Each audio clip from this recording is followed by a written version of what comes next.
This presentation is made possible by these amazing individuals and organizations.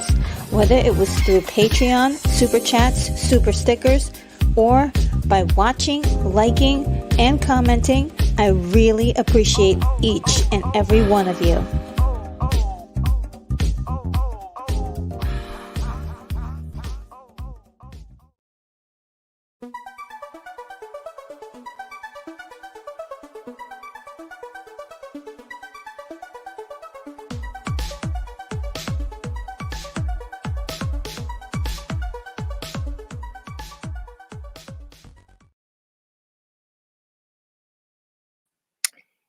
Hello, everybody. Good morning. Good morning. Good morning. It's Retro Nerd Girl broadcasting live from the International Science Fiction Space Station. And it is a wonderful morning. It's so nice. The weather is actually wonderful here. I hope it is nice where you are as well. Warmer temperatures for this time of year for me. So I'm excited about that. Guys, I am so excited to talk about Loki today. It's just ridiculous. It's almost been a week since the show aired last Thursday, and it's just been just so much information about this show. I'm loving the fact that it's getting the coverage it deserves finally. And yeah, just all the way around, just really, really excited about it. Let's see what you guys have to say in the comments. I got so many things here. Let's see. Um, from the first person up is Unicorn Rampant Studio. You've got a lot of comments here. I'm so glad to read your excitement for this. At least you're putting your 2 cents in, and hopefully we'll hear more from you later on. But I know and understand you have a busy morning with the doggies. So thank you so much for for leaving these awesome comments. Okay, now so I hope you guys will bear with me because um my eyesight this morning is questionable. So let me see if I can find a proper pair of glasses um that can amplify my vision a little bit here, because I'm definitely having some issues with it. My regular glasses broke. Um, and these are great, but this morning my eyesight is just a little bit more because allergies are out of control, and everything is super blurry, and my eyes are very I'm trying to think of the word. uh they're scratchy. We can, if that's a technical term, they're really, really scratchy. And so it's not that easy for me to see as well. Let's see if these are better. I got another pair. That's a little stronger. Oh, okay. This is helping. This is helping. I can't wear these for long because they're too strong for me generally. But this morning, since I'm having problems seeing, this will be great. Let me just adjust something.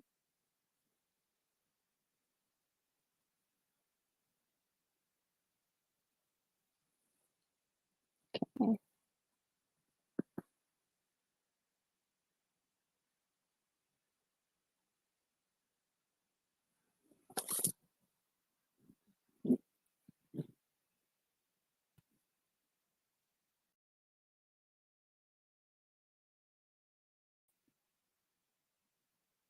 Okay, I'm just trying to figure this all out.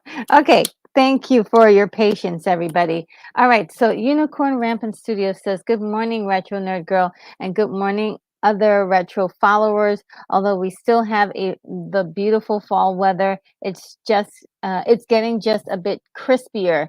Very enjoyable, but need a jacket." Cool. Yes, it is like totally jacket weather right now, and it is also like super um like it's got that cold crispy air thing going on. But it's nice. It's still nice. It's not snowing. That's the other thing, is it's not snowing.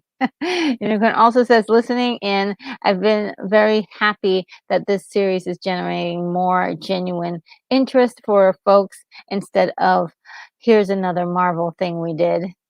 Yes, absolutely. I couldn't agree more.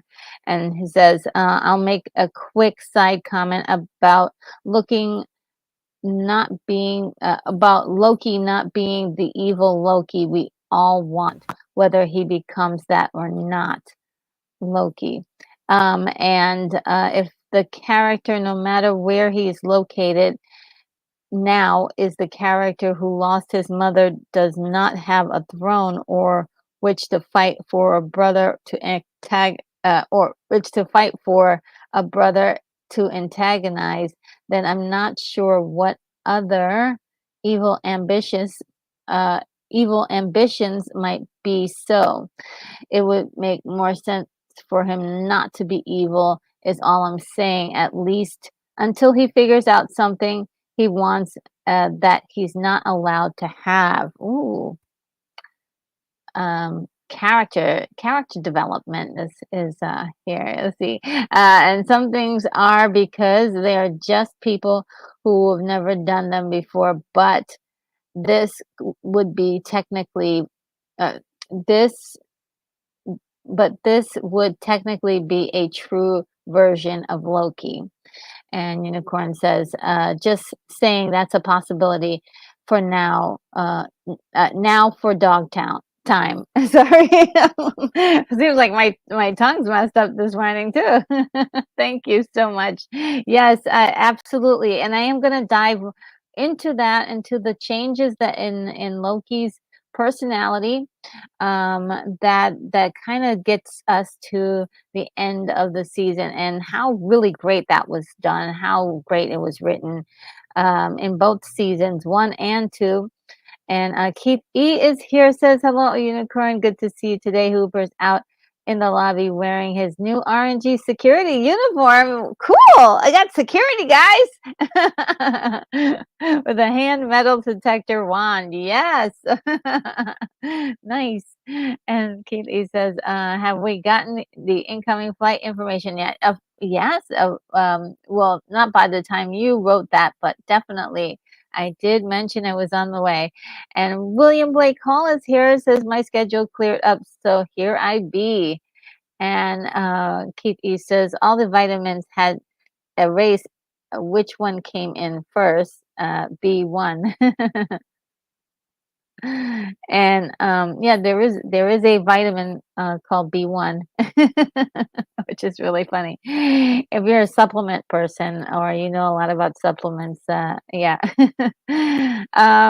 What William Blake Hall says, when the number and the letter fell off the door of apartment 2A directly across from 2B, the Shakespeare fan put up a sign reading "Not to be." Oh, cute. Cute, cute, cute. Oh, look, Darth Plato is here. Hello. Good to see you. Good to see you. And Bobby Renee is here. Hello, Bobby. Renee says, hi, hostess with the mostest. Oh, that's so sweet. Thank you so much, Bobby Renee.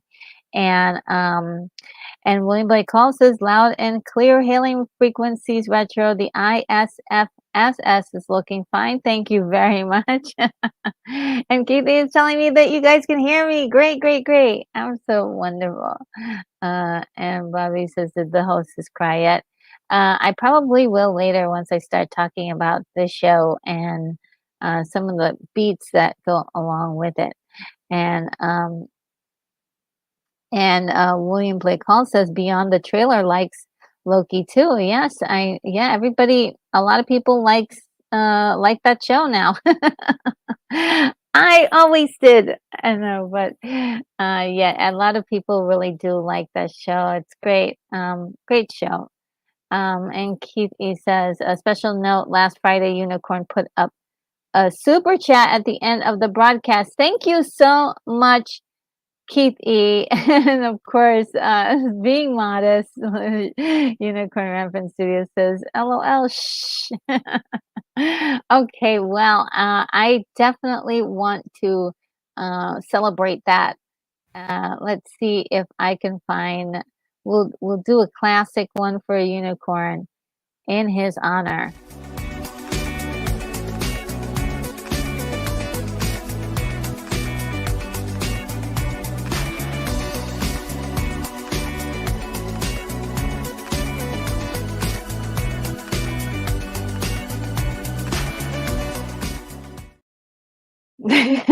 Of course, I was dancing. But I just have at arm's distance this book that Unicorn Rampant Studio sent me, Slaughterhouse 5, Kurt Vonnegut Jr.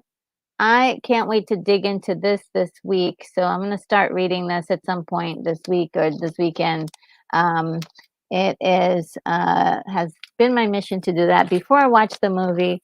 So thank you, Unicorn Rampant Studio. I'm finally getting through all of the media and definitely gonna read that this weekend if I can. If I can't make it it should take me the weekend to read a book, right? I do read quite slow, but I mean, I think a weekend will do. And Keith E has a big smile. All right, guys, let's dig into this. This is going to be good. And I have some topics for you today. And I may even have a rant for you. I may even have a rant for you today because there's a story that really has got me really all riled up very, very much. Very, very much. And William Blake Hall says, saw your physical media video and left a comment, retro, good stuff. Oh, thank you so much. Thank you.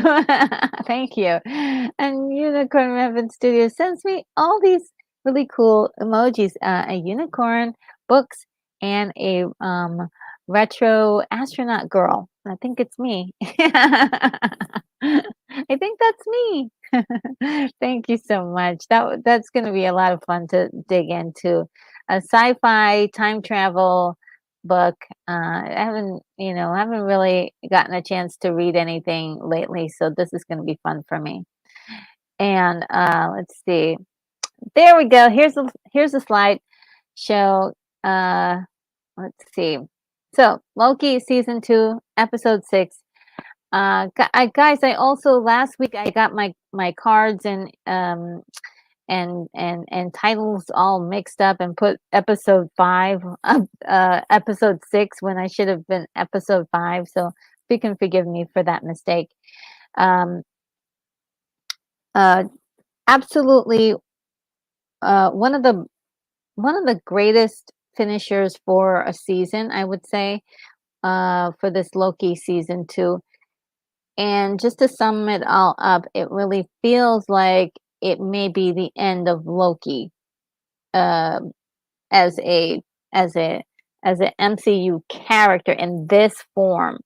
And the reason why I say in this form, there are what he does in the end creates a lot of different timelines, which there are lots and lots of different Lokis now in this universe, right? So within this universe, he has created a multiverse, but also there are actual other multiverses that are stacked on top of each other, and within black holes, and so there are there's a lot of things going on here. It could get really confusing, but I want to see how the MCU talks its way through the science of all of this. And like how do you explain this? Because I find it to be very intriguing. Um, this let's see, this episode in particular, or well, just like a quick recap of the last episode. Loki has now been he has now gotten the powers of being able to time slip. Well, at first it doesn't look like powers, it's just happening to him. But then he starts to be able to control it. So that's a very valuable power, to be able to slip back into yourself whenever you want to within time. So you've had to have been there, right? And then you have to have uh, uh, uh, been with the other yeah, you've had to have been there within time in order for him to slip into himself. Does that make sense? So if I had the time slipping abilities, I would have to go back in time in which I was me in some place or form or somewhere. And I find it very interesting that he does go back in time and slips into um, the same setting. He doesn't slip out of it. He doesn't go back to when he was the in the sacred timeline. He goes back to just curing or dealing with the situation at hand, which is that time loom that they're trying to fix, and they can't fix it. So uh, it takes centuries. He learns all he knows. He can learn about astrophysics and quantum physics and all sorts of things.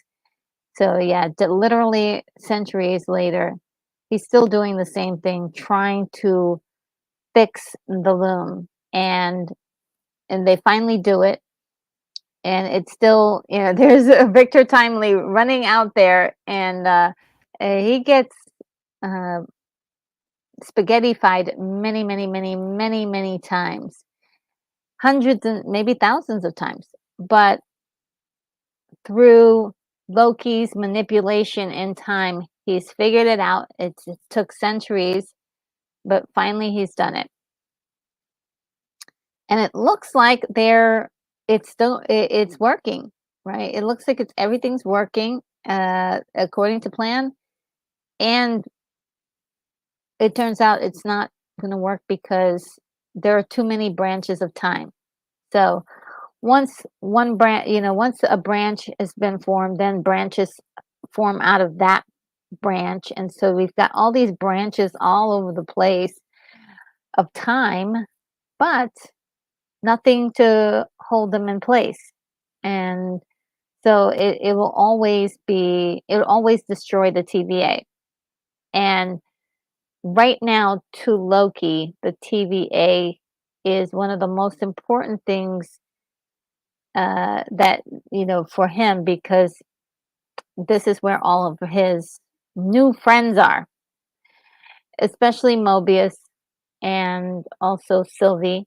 So Sylvie's not really there, but she's just participating. but Mobius, he's really, I mean, there's a really close relationship with Mobius that he has developed, and he really cares about keeping this TVA going. So I admire that, and I think that's really great.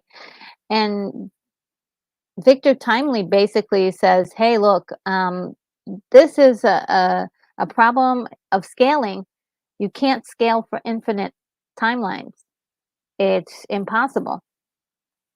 And so there is this really incredible sadness that comes over everybody as they watch the TVA disappear or disintegrate. And Sylvie says pretty much like, "Oh, we've got to, this all started with the branching of the timelines. This was inevitable." And so Loki decides he's going to go back to the time when the branches went haywire. And basically, that is when Sylvie kills He Who Remains. So he is now on a mission to stop Sylvie from killing He Who Remains. And for uh, as a backtracker, this is the scene from season 1, episode 6, where they did finally get to talk to He Who Remains. And it doesn't really go well because they don't get a lot of information from him, but they do get some. But Sylvie is dead set on killing him. She's like, "He's ruined my life. He's ruined so many people's lives. He's killed so many people, pruned so many timelines, destroyed so many universes. He deserves to die, because he has not given anybody any free will." And that's her mission in season 1. And that is basically the theme of all of this is free will. And so it is really interesting for them to really go into this. I kind of wish they even went further into free will, but they did cover it quite a good deal. There were, I would say, a good 6 or 7 conversations about free will and just in general and what it is and what it means. And so we have this talk of like a very strict and orderly world that's, oppressive, but it keeps you safe, or a world where there is no free will. Anybody that goes off the path is killed, which is absolutely horrifying. And any world that's created from these branches is pruned. And like we're talking about wiping out an entire world that's being created from a decision that you make, and so or a person can make, and so this free will is not allowed. So Loki is locked into who he has to be in the MCU, the person that we see him as in the beginning of all the movies, which is uh, a, a mischievous guy that's evil, plays games. You know, evil is sort of subjective, I guess, if you want, but he does take a lot of lives. He does everything he can to present as an evil being, and so that's what he's doing. And anytime he strays from that, he's deemed a variant. And so that is why Sylvie was chosen to be a variant, because she was okay as long as she was going to follow the rules of being a Loki. But she showed compassion. She was actually, while she was playing in a fashion that was about saving Asgard and not destroying it. And so that triggered her Nexus event. That made her a threat. And she was, her world was pruned. It's gone. Never to be seen again. So everything that she remembers is all gone. And, for her to be taken from her world and taken to the TVA, she was going to be pruned. And of course, when people are pruned, they end up in the void. But she managed to escape and basically grow up within the hostile worlds of apocalypses in order to avoid being found. And so this is her burden. And I would say in season 1 they describe it beautifully. It's well told in season 1. Season 2, there's a little bit of that, but it causes some way for her, for her arrogance or stubborn, or her to be very stubborn mostly, but also they do kind of sideline the character a little bit, taking the focus away. And I'll explain a little bit more about that. But this scene in particular, he's got to stop her from killing He Who Remains in order to stop the branching from going crazy, because it was already starting to branch before she killed him. But when she did, it really went out of control. And so they need him. And he, as much as he tries, he cannot stop her from doing that. He cannot convince her. I've heard online people say, why didn't he just let her enchant him?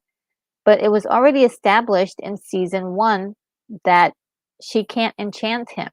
His mind is too strong. And it's really quite interesting, because there are so many scenarios for this where you think, well, okay, why can't he do this? Why can't they do this? Why can't they? It just doesn't work. And I think it was really well written in that way, that you understand why these characters are in a pickle and why they have the the hard choices that they have. So in the middle of this, it's just beautiful. I thought it was wonderful. Here she is, like, just steadfast on killing him. Loki has to redo this over and over and over again, and each time she kills He Who Remains. Finally, you know, He Who Remains and Loki stop time. Well, actually, He Who Remains does it. Because Loki says, "Oh, how come you never fight back? Every time she comes at you, you never fight back." And then He Who Remains gives him like a look, and then he stops time. and it's only the two of them talking, but Sylvie is like she's frozen in time. And it's very interesting because their conversation is so rich with so much detail about like what he who remains has in store and the mind games between them. It was really, really like, I don't want to say the word, but it was juicy. It was juicy. I do love the banter between these two. It was really great, and you feel like Loki is really struggling with all of this. He's trying to figure out an answer to the problem. He's like, this is all honest on his part, just trying to figure this problem out. Why won't it work? Why won't he's already spent centuries. He's already spent centuries trying to make the loom work. Why wouldn't it work? Well, it turns out that the loom has a fail safe that really basically it has to have, it will automatically prune anything, and any branches. If you let the branches grow, it'll automatically prune them. So that's why in the last episode we had all of these branch timelines that all of a sudden disappeared from existence because that's the fail-safe of the loom. It was only meant to have the sacred timeline exist. And so that is that is the function of the loom. So it is really kind of sad because they're either the loom is the problem. It's not the it's not making it bigger so that way more timelines can fit through the loom. None of that is actually the problem. It is actually a fail-safe mechanism that only one timeline can get through that loom, and that there could only be one timeline that exists. There can only be one. So yeah, it's kind of like a, oh snap, all this time we've been, under the impression that maybe there could be some change, but no. Also, he who remains has said that there are already variants of himself out there in the world. And so I don't know if he is the original. He speaks as if he's the original, but he also lies a lot.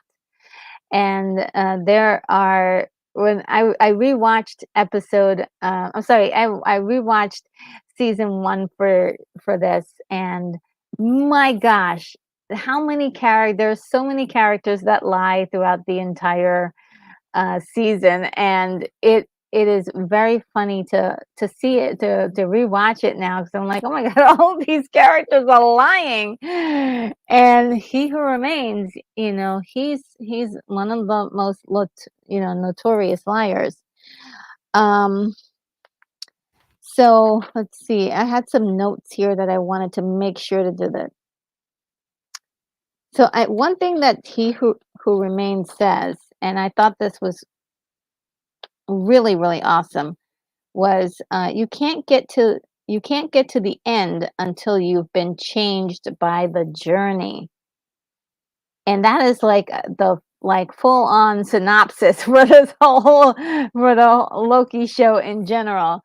Him being changed by the journey. It is a little bit by little he's changed, and I will definitely show you some examples later, or we'll talk a little bit about that later, but he does a full transformation as a character through this series.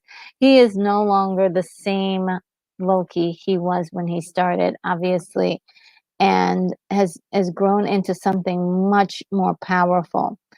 Um, and one of the things from season one was him saying to uh, to Sylvie, I just want you to be okay. Not I love you or not any of that romantic mushy stuff.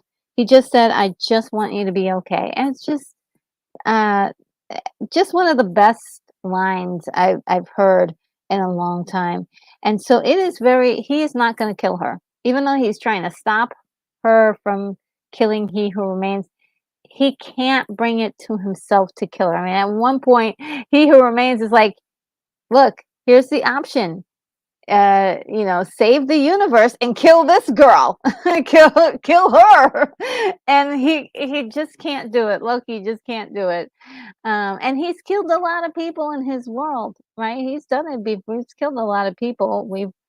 Uh, y- you know, um, but he just can't do that to Sylvie. They have a unique bond, and you know, it it it creates something in which I would call and we'll talk about that, his burden, because he has a lot of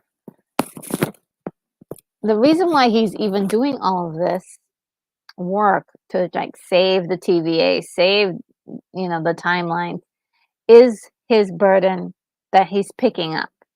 So all through uh the series, he's been picking up different burdens, right? Friendships and causes, and he's they're not his burdens at all. There are other forces that are involved with these burdens. They're not his.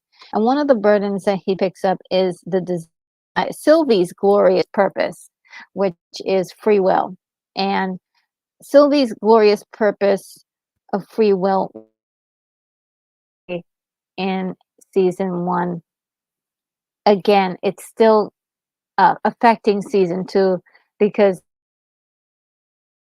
it's now important for everybody to have free will in his mind as he sees he's bonding with people, he's seeing their lives, he's seeing where they're coming from and wondering, he wants to see everybody safe. And you know it is kind of interesting to see him kind of go through that adopt.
Oh my gosh. I'm not sure if it's catching up yet. Can you guys hear me? Can you see me and hear me?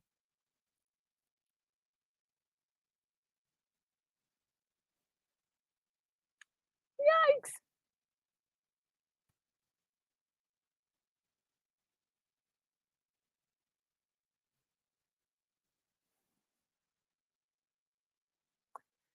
Can you see me and hear me?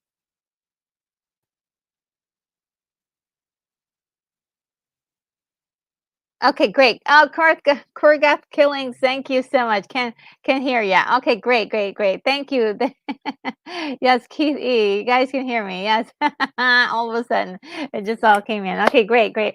I don't know how much you guys caught of that. I was like getting really into it. And I lost my presentation. Oh, that sucks. Let's see. Um, let's see if I can find the presentation again. I don't know what happened. Uh, my other computer's working just fine. This one just flipped out. Oh, I was out for about 3 minutes. Oh, that's okay, that's bad. Okay. All right. Well, let me call up my presentation again and continue.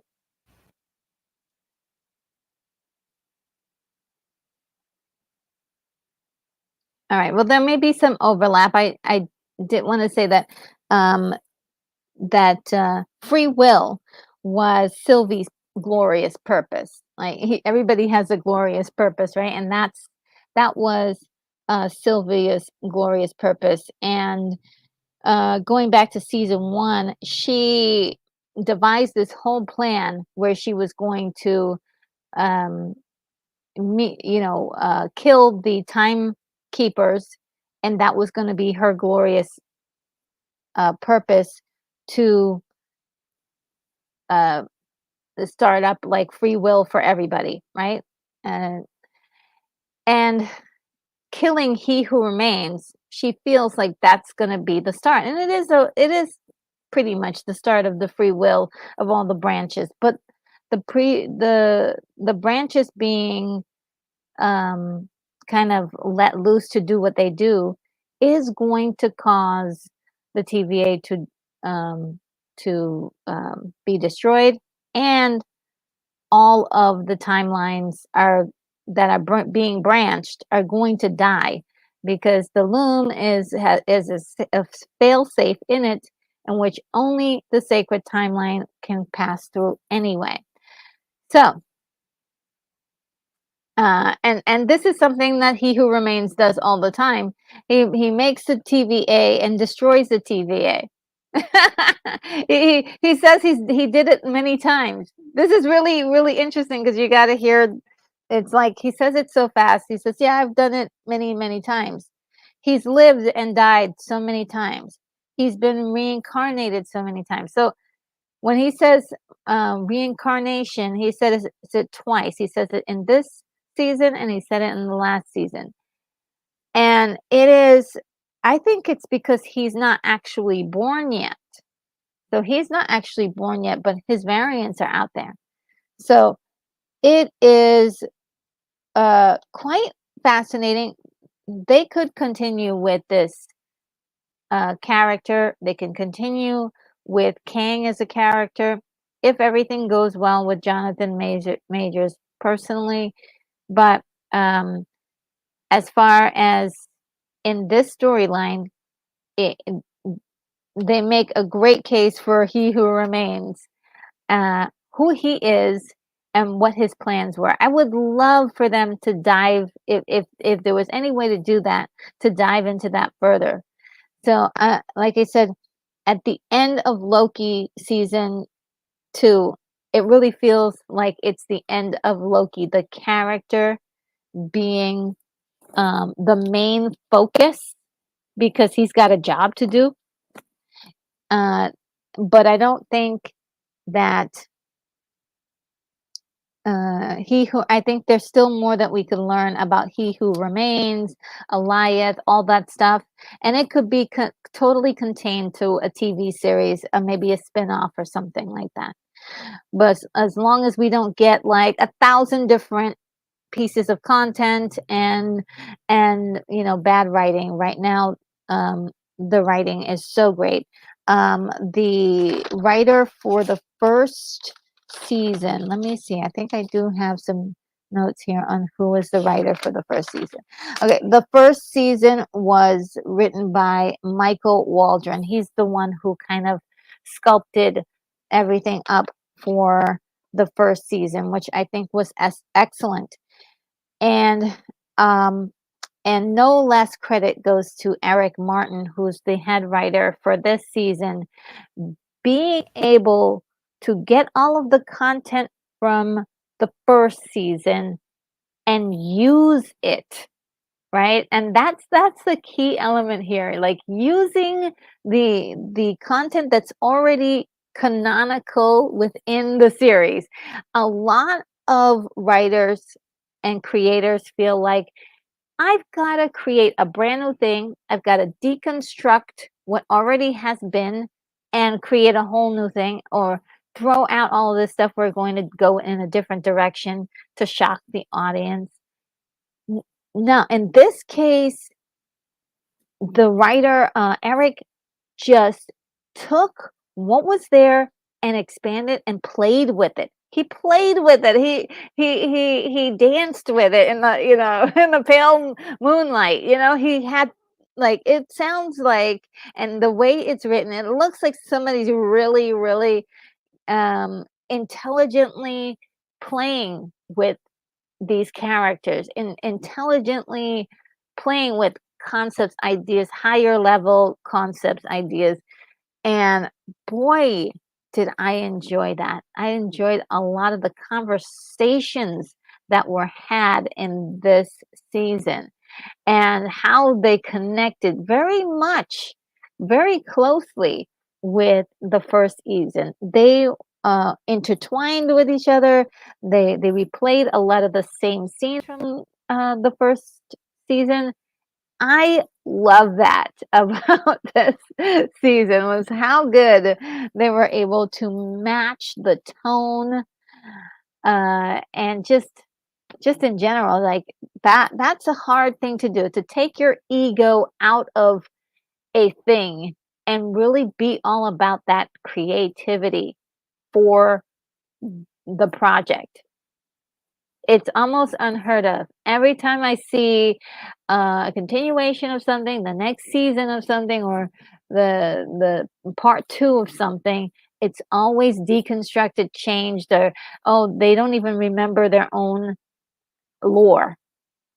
No, and every, like, all the little nuggets that from season, well, 1, was played with in season 2, and they added fresh new things as well.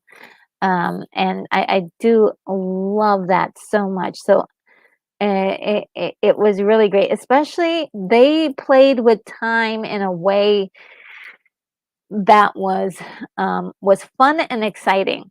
They made time travel fun and exciting, and fresh, which is like, you can really mess up time travel, as we've been talking about so many times. Um, let's see. Keith E says it could have been rebooted because I thought I did something wrong. Plus, living in Tennessee, sometimes the internet is funky. Yeah, yeah. I thought, I wasn't sure if it which computer it was, even that was going. I have, my internet's pretty good, but sometimes it does get a little wickety wickety wickety wickety whack. But knock on wood, it's not doing too bad. I at least got something going on here. And William Blake calls this so cooked tender with gravy onions. Yes, they added all of the accoutrements to this things. It was wonderful. What a wonderful storyline, in my opinion. I'm not sure if everybody else agrees, but I totally love that, and they continued with the evolution.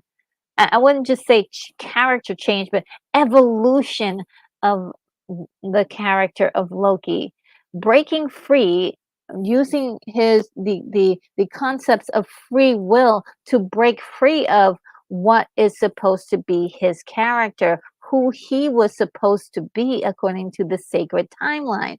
He broke free. A lot of other Lokis broke free, and what happens?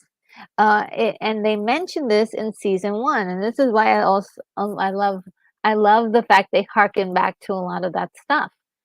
Season 1 said, one of the Loki characters says, every time a Loki tries to fix up themselves, they become a variant. And that's not fair. That is not fair. You can't even better yourself. You can't even better yourself without having to be breaking the rules. So yes, it is an argument for free will. It's also an argument for the order and the strict order and of chaos, because this order will prevent a horrible war that's coming.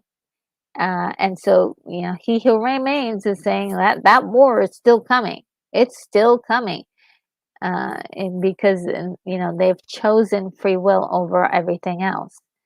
And Jack is here. Hello, Jack. How are you? Says hello from Texas. Not familiar with this show, but I'm here for the algorithm. Oh, thank you. And that like button. That is so sweet. Thank you, Jack. You're wonderful. So good. Thank you. And yes. Oh, and like I was saying before, he who remains, excellent in this scene. I think in other scenes, some people had some problems with the acting from um, let's see, Jonathan Majors. I never did have a problem with his acting. I thought because you're dealing with somebody who is playing games and lies and is an entertainer, he likes to have a crowd. This is what you get. You get the weird stuff. You get the wacky stuff. He's playing mind games. So he's he's doing whatever he can to confuse you and distort you from your normal day. Of course, he's being like ridiculous. That's how I read the character. Some people were like, "Oh, he's over the top." I liked it. But there's a point in the storyline, in the last episode where he drops all of the facade and he's just talking regular. It's just like I was like, "Oh, so there you are." It was very interesting when there were moments where he got protective and he got real. He got real. And I was like, "Oh, so you're not always like that." He's putting on a show. He's a showman, like Kang is like a natural showman. Even Victor Timely, remember him on stage, or he was larger than life on stage. When he got off stage, he was stuttering and was kind of awkward. So that's part of the issue here, and this time loom is the thing that is the problem. It's the MacGuffin in the story. I think there's two big MacGuffins in the stories. There's the time loom and the TVA handbook, and love both of them equally. And this is a great moment because uh, he who remains is just mocking the crap out of Loki, and like saying, "Yeah, kiddo," and saying, and there are just moments when you're like he's controlling all of this. He's controlling it. He admits that he was the one controlling the time slipping. That he made it so that way Loki, could time slip, and to get to this point right here. He made he essentially guided every single step of the way for Loki, and even at points when Loki feels he's making independent, free thinking decisions, these were sculpted by He Who Remains, who has had the ability more than anybody to know exactly what a person has done in their entire life, right? He has all those reports. He knows everything about people. So he knows exactly what Loki is going to do and how he's going to react and how to manipulate his trajectory. And so that is his upper hand. That is his upper hand. And I think it's masterfully done because he's going to be reincarnated and he will be back there at some point. But in the meantime, he needs Loki, and there Loki is able to slip back in time and have one last conversation with Mobius. And I thought that that conversation was very interesting because again, it was talking about burden again, choosing your burden. And one of the things that they say, let me see if I could find it.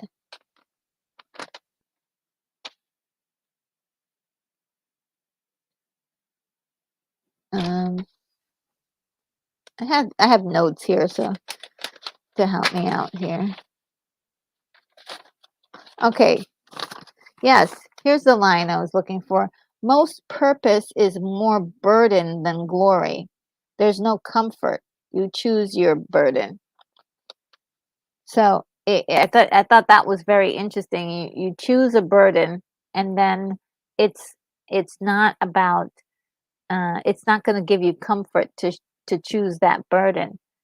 And I thought that was great. I mean, this is what Loki has to do. He has to choose a burden, and I did enjoy that. Oh, hey, Dadman Walking 55. Great to see you. Says good morning. And Kitty says, well, you should sell T-shirts with that on it. Oh, what did it say? Uh, cooked tender and with gravy and onions. Yes. And Kitty says, good morning. Oh, yes. Thank you so much for welcoming Dadman Walking. And yeah, I thought, um, and that was the end. That was another showcase of Loki's power. His powers are growing exponentially. Like it really is. It starts off with him time slipping and him not being able to control it. Then he controls it. Okay. And then after he controls it, he starts learning to go into his own body at different time slipping periods. Okay. He's not just slipping into time wherever, he's slipping back into his own body. Then he learns how to create moments in time outside of time, because that's what he calls it. He meets up with Sylvie, and she's like, "Where am I? Oh, what is this?" Is like he's like, "Oh, we're outside of time."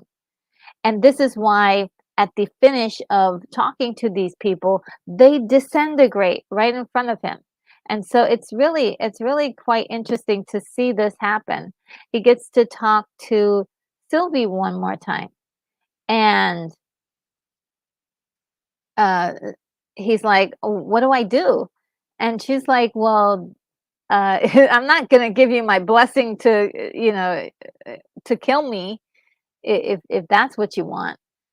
But I think what he wanted was just some answers as to like, uh, if what would she have done in this situation? But she always chooses free will. And she says, even if it's dangerous, people deserve to fight for their free will, right? So even if it's going to protect people to stick to that one sacred timeline, it would be better if we had the branches and people were allowed to fight for their own freedom, their own free will. And I think a lot of people would agree with that sentiment. I believe um, it's it's it's something I guess each person would have a different answer for, but that's that's pretty much a good. I just thought it was really well done. I love those kinds of conversations, if you will, those deep conversations in my content. So yeah, I loved all that. So basically, Loki really realizes that it's time for him to make the big boy decision and take care of this himself. He's a god. And they've been sending Victor Timely to go out there and do this thing. He's like, I can take care of this myself. But as you can see from this, I'm gonna get a little, I'm starting to get, oh no, I think I might get leaky. Oh, guys, I might leak. As you can see from this smile, it's a tense smile. He knows what he has to do. His answer is uh, he really wants his friends to be okay. Um, and he wants them to be happy. So his answer to it all is to sacrifice himself for the better good of many. So I thought it was really, um, I thought it was a great way for the character to go. Oh gosh, this is this is hard to say. I'm sorry, guys. I'm getting really emotional. Um, yeah, this is a great way for the character to go out. He's changed, and now he's realizing, and also look, there is still Loki in there, right? Because he's and a lot of people have had conversations. I'm the only one to say this. He's doing something selfish in a way because he's like, I like these people. I want them to be okay. I want, so he's choosing something that will make him feel good inside anyway. And I think what most of us do. Where else can you derive, your feelings for it? Like, even if you're doing something good, you're doing it because like you feel like you need to do that good thing. Uh, so he's doing it, but he is going to be locked into doing it forever, or at least for however long he wants to do it. Because I think at first he's thinking, okay, well, maybe I can insert some power into these.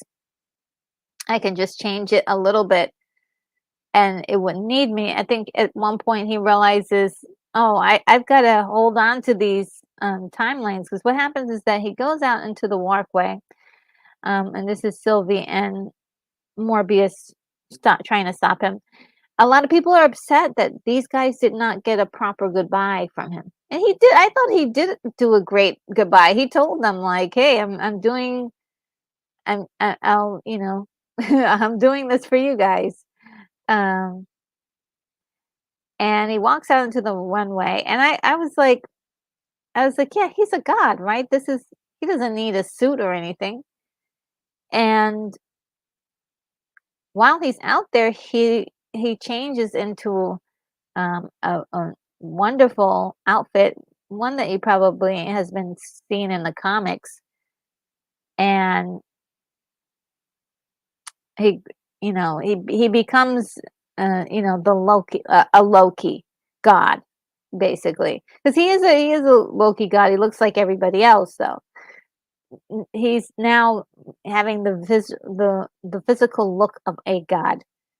And somebody said he went from little G God to big G God. I thought that was funny. Yeah, he definitely transformed, and his powers has grown in the discovery of it all. Now, oh gosh, do I have the visual? No. Um, and so he actually walks like, he grabs the timelines. Oh, well, first he destroys the loom. He destroys the loom, holding the timelines together, and then he grabs the timelines, realizes he can't let go of them, or they are all going to start dying, and so he has to hold on to all of the branches of the timelines to keep them alive. And this is very reminiscent of this is something that they're doing in the comics as well. And some people were referring to the fact that Loki is now the god of stories. I oh, it he seems like he's a time master. He can travel within time and do all sorts of incredible things. So he's definitely grown up his power base. And Keith, let's see.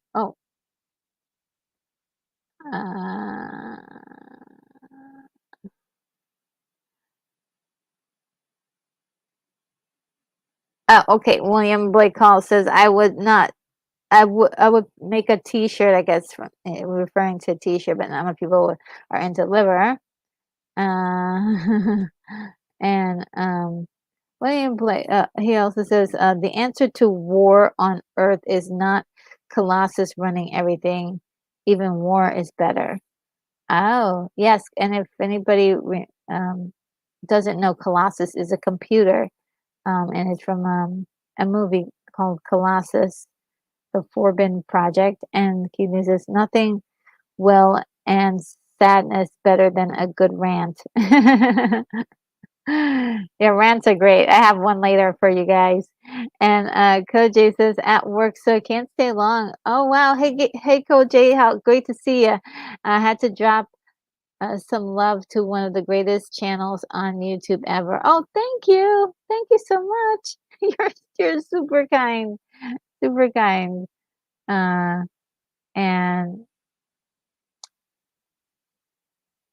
and Cute E says, "It's a good time to hit the like button." Oh, thank you so much, Cute E. And I haven't done this in a while. Let's see if we can find her. There she is.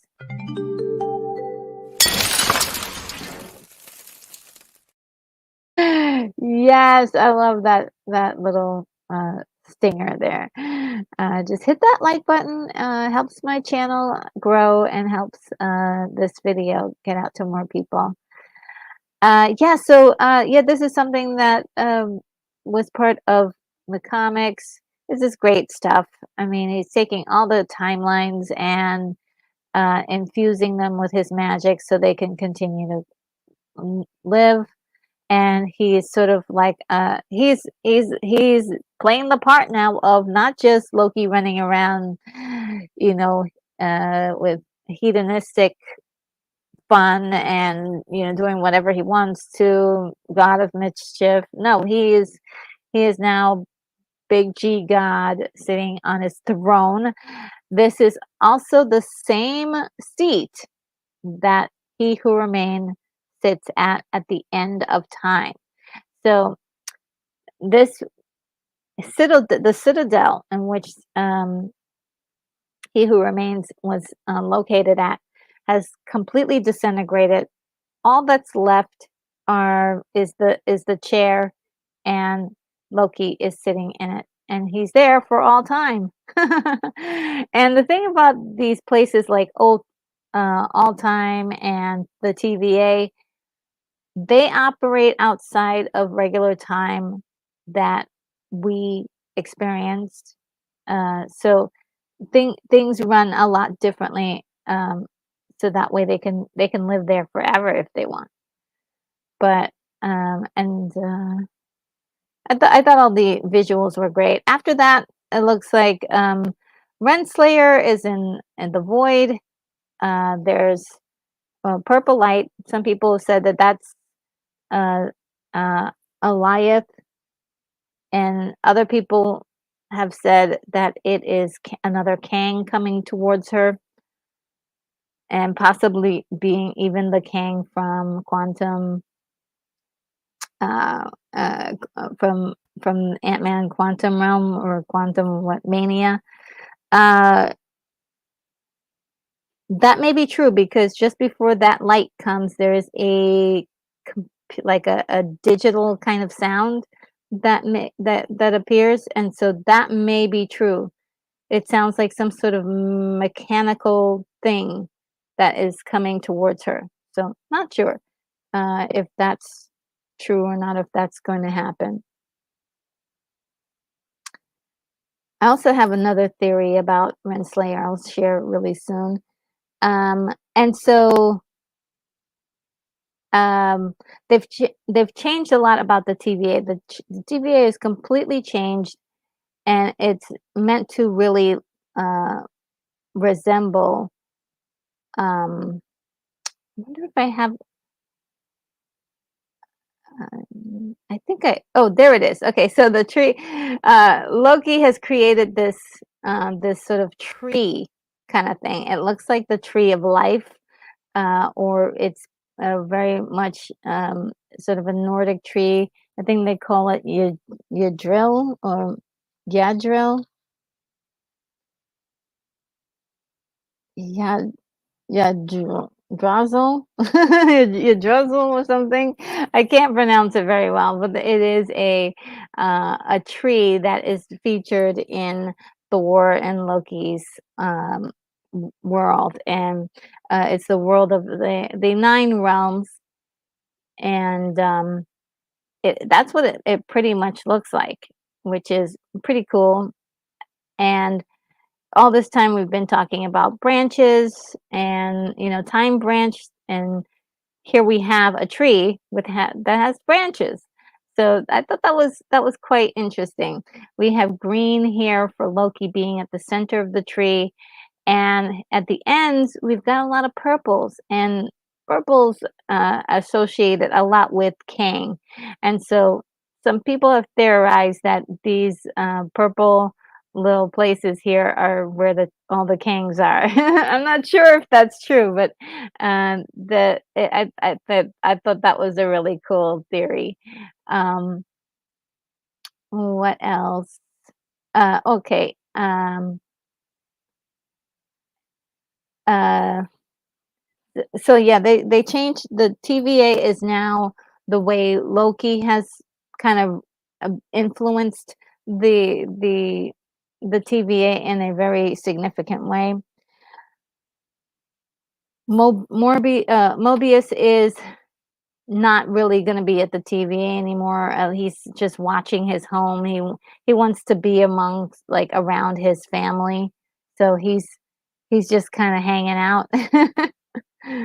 Um, then this is Loki now. He is just sitting at the end of time looking over everything.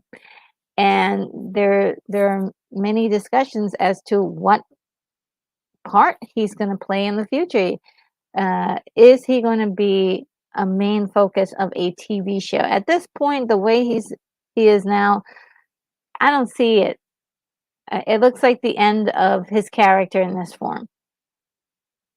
He was Tom Hiddleston was on late night TV and was talking about the role. He's been on a lot of interviews and said, "Hey, look, I don't know. I don't know if I'm coming back or doing something else, or I'm not sure." But he says it felt like the end of a long journey for him with the character. So who knows? They may bring him back for a cameo. They may have something significant for him, or they may not feature him at all. Maybe one of his variants. Maybe Sylvie is the one to take over. But for right now, this character is kind of stuck doing this for a while. It will be a long time before he gets to move out of that chair and do anything else. But it seems as if he can see everything that's going on in the timelines, because at the there's a point where Mobius says a line. He's gonna watch and let the time pass, and and it kind of echoes throughout the timelines and reaches um, Loki, and he gives like a little smile. So it's indicating slowly, like maybe this he's hearing this, he's seeing what's in the timeline as well. So all seeing and all knowing Loki. So this is very great for the character. I love that for the character. I love the growth. I love the decision. It's bittersweet in a way because he doesn't get to be fun. He doesn't get to do all that stuff that he's capable of. He's just being playing the part of a god, which is a heavy burden, right? It is now, of course, glorious purpose. That was the name of the episode, very aptly named, uh, and in the same time, he is helping Sylvie's glorious purpose, which is free will for everybody, one that he has adopted, one that now he believes in, and is carrying the burden for, so they all could survive. They can also survive because they won't in other. As soon as Sylvie shows up in the sacred timeline, she will be a variant. She will create a branch, and it will die if he's not there to give all of these branches life. And so that is the the problem here. That is his burden. In order to save those guys, to save these people, he wants to make sure that there are worlds for these branches, these timelines have a way of surviving. I love that for him. I do. I do. Uh, Jack says if Colossus took control of the world and 10 years later war and famine were gone, many people would be cool with it. Spooky, but a possibility. And William Blake Hall says, is Odin still around? In the real mythology, Odin always liked sitting in the lead Lee Skyleft, from which he could see everything. And they killed Odin several movies back. That's because they couldn't really afford to pay Anthony Hopkins so much money for to be in everything. So he's yeah, they killed him off a long time ago. Sorry about that. And William Blake Hall says, also he had two ravens, one to each shoulder, scouting the earth Midgard. Well, that sounds cool. And Jack says, as long as Sir Anthony Hopkins is still here. Oh yes, he's still with us, and he will be in Rebel Moon. I can't wait to see that. And William Blake Hall says, so Loki's is Odin the second? No, no. This is a totally different thing. Uh, totally different. At this point, Ragnarok has already happened. Um, and this is all operating outside time. He's at the end of time. And making sure that all the timelines of the universe are of this universe is okay, um is doing well, is not dying. And Jack says, wasn't Loki a frost giant prince? Yes, he still is. He's half, right? Or is he full? No, he is a frost giant prince, yes. That he can't change. And William Blake Hall says, I don't see. So yeah, he is. He's a frost giant prince. He was adopted by Odin and his wife, and Odin put a spell on him to make him look human. Hold on 1 second, guys.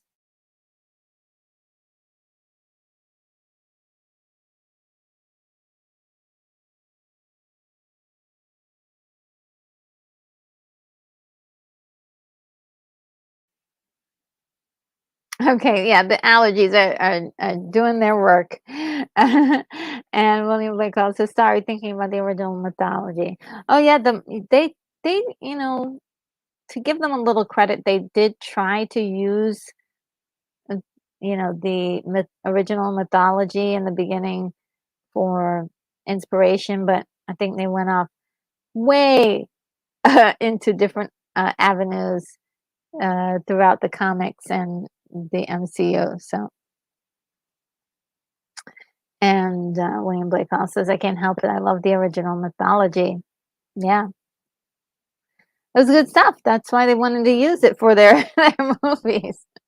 And the beauty of this is that other movie studios can use these characters, and just have to make sure that they don't use any of the created stuff that's in this lore. They can do anything else with it, and yeah. So that's pretty much how I feel about season 2. I loved it so very, very much.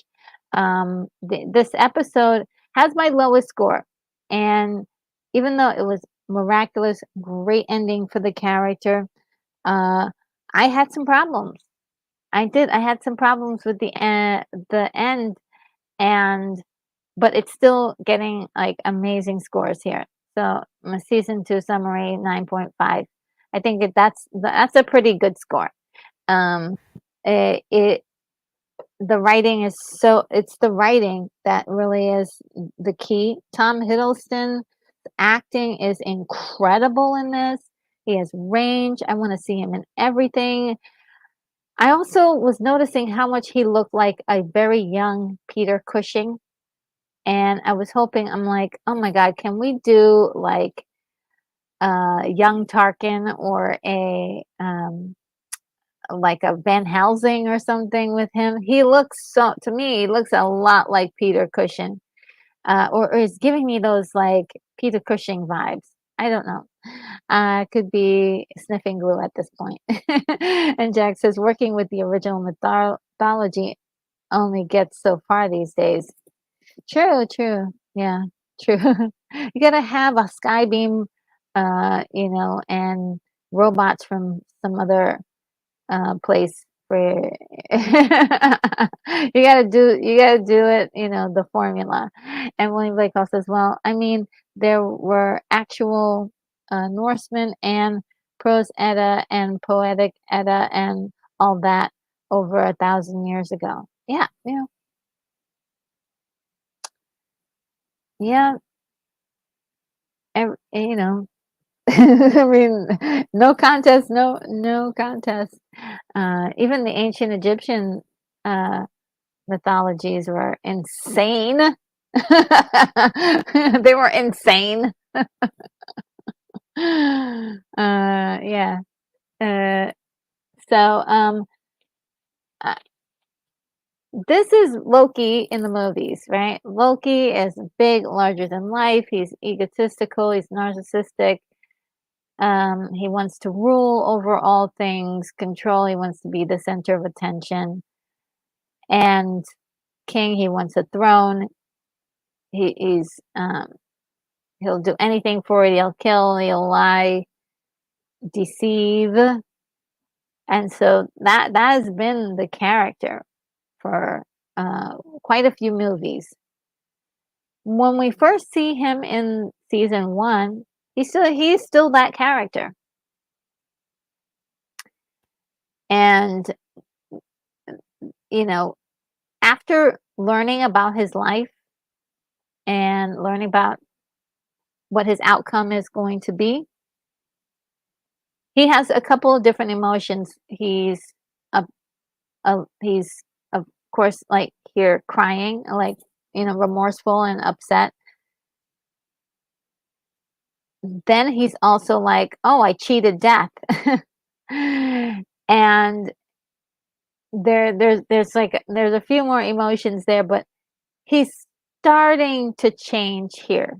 I think this was the beginning of his change, which is like the initial, like, you can't go back to the life you had because it was doomed to end anyway. And so then we get to the end of season 1 and the beginning of this season, where he has more compassion for people. He's really starting to understand or make connection with people, and I'll show you in a little bit what that is. And then he becomes this sacrificing burden uh, person with this individual with burden, right? He is burdened now to perform his glorious purpose, which is to keep the timelines going, to keep them alive. So that way, the people he knows and loves, or other people he doesn't even know, get to have the beauty of free will. Now, one of the things he can still do, is astral project, because he showed that he could do that earlier in season 2. That he could be at one place and put his projection somewhere else. So he can show up in the timeline. He may not be able to do a whole lot, but he can certainly do it, and his powers are growing. So at this very spot in time, when we see him at the end of Loki, he has just gotten his powers. He's just gotten, this burden. He hasn't played within the system. He hasn't tried different things. He hasn't done anything. I'm sure throughout that he would eventually get to the point where he could do things like this, and be in one place or another place at the same time. Now, there's something that he says in season 1 when he's looking at classic Loki, like, do this illusion of buildings to attract Alioth. He says, I think we're a lot stronger than we think we are, or a lot more powerful than we think we are. And it's true, like, what he did was incredible. And so it was sort of like, you guys, what are you doing? They're when it comes to what these gods have been doing, they've been doing simple tricks like magicians, pretty much throughout the 2 seasons. And this was such a big thing in season 1. So I think we are paying off this from season 1 of seeing this Loki do such a huge, powerful move. Now we're seeing the Loki that we've been following do his big, powerful move. And I just love that. I love the callback, and I love the fact that they're, with the writing, they're like, oh, okay, so we see that this was done in episode 1. We can do that same thing, but we can do it differently. This operates in the same universe of rules. They stay within the same universe of rules. And I love that. I love that. Now, one of my biggest disappointments for the season was Sylvie. And it wasn't that she wasn't on screen enough. She was on screen enough. They just didn't have her do enough, is what I think. And another thing, and I don't mean to be superficial, here and this is her from season 1. She looks really, like, dynamic and interesting. And this and this is her from season 2. So they kind of gave her like a, an undergrade or whatever. Not saying she has to look beautiful and all gussied up, but even for the 80s, this is supposed to be 1985, I think, or 1980 in the 1980s. She like, I was like, I don't know, it just didn't feel like this felt very 80s as far as style.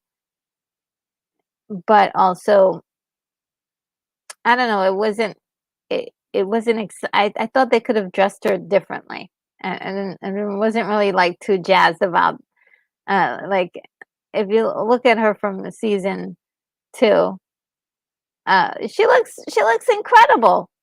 Like, what happened? Why did they give her a glow down, instead of a glow up, glow down? Well, anyway, besides that, they didn't give her enough to do. There were some really great conversations that she had with Loki. But as a character, I feel like she was really one note the whole way through. and was like, free will, free will, free will, free will. I was like, we got it. You're into free will. But what about, is there anything else more to you? And that was the thing. Like, what did Sylvie like? Now, one thing that they did in season one was they enhanced the relationship between Loki and Sylvie. It was very prominent. Here we go. They make a connection that creates a time branch.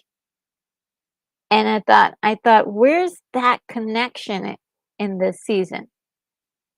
Because in this season, second season, she felt like she was more of like telling Loki, like, you need to do this, or, she seemed to be pointing her finger a lot at Loki, being mad at him and she has every right to be mad at him.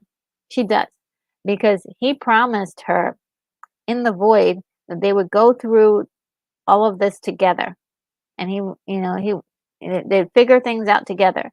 But when they got to the Citadel, he's talking about, wait, wait, wait, don't kill him. Don't kill the he who remains. And she's like, I thought you were with me on this.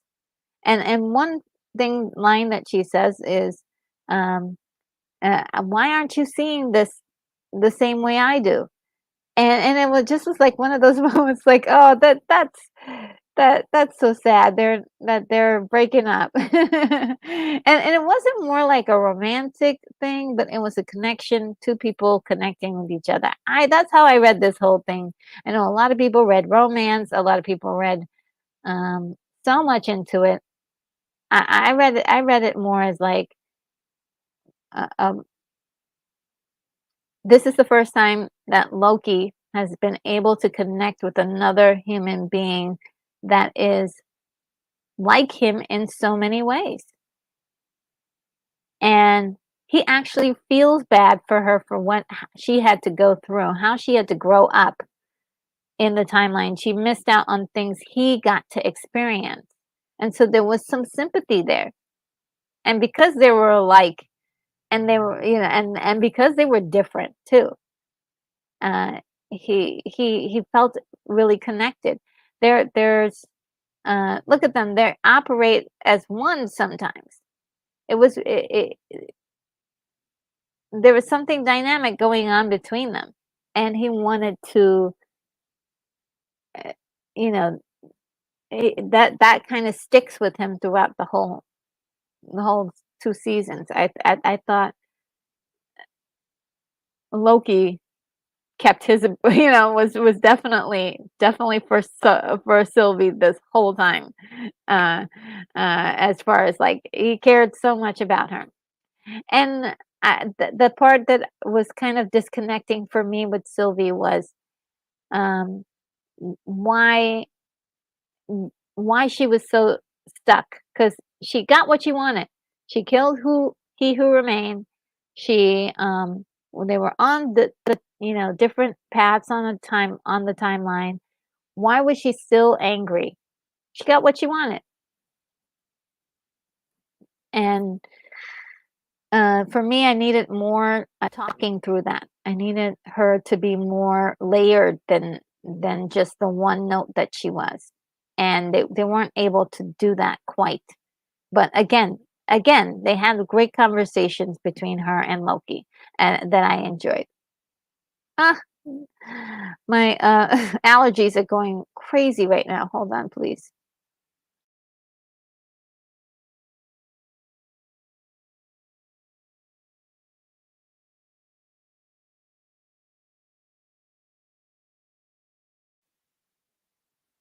Okay.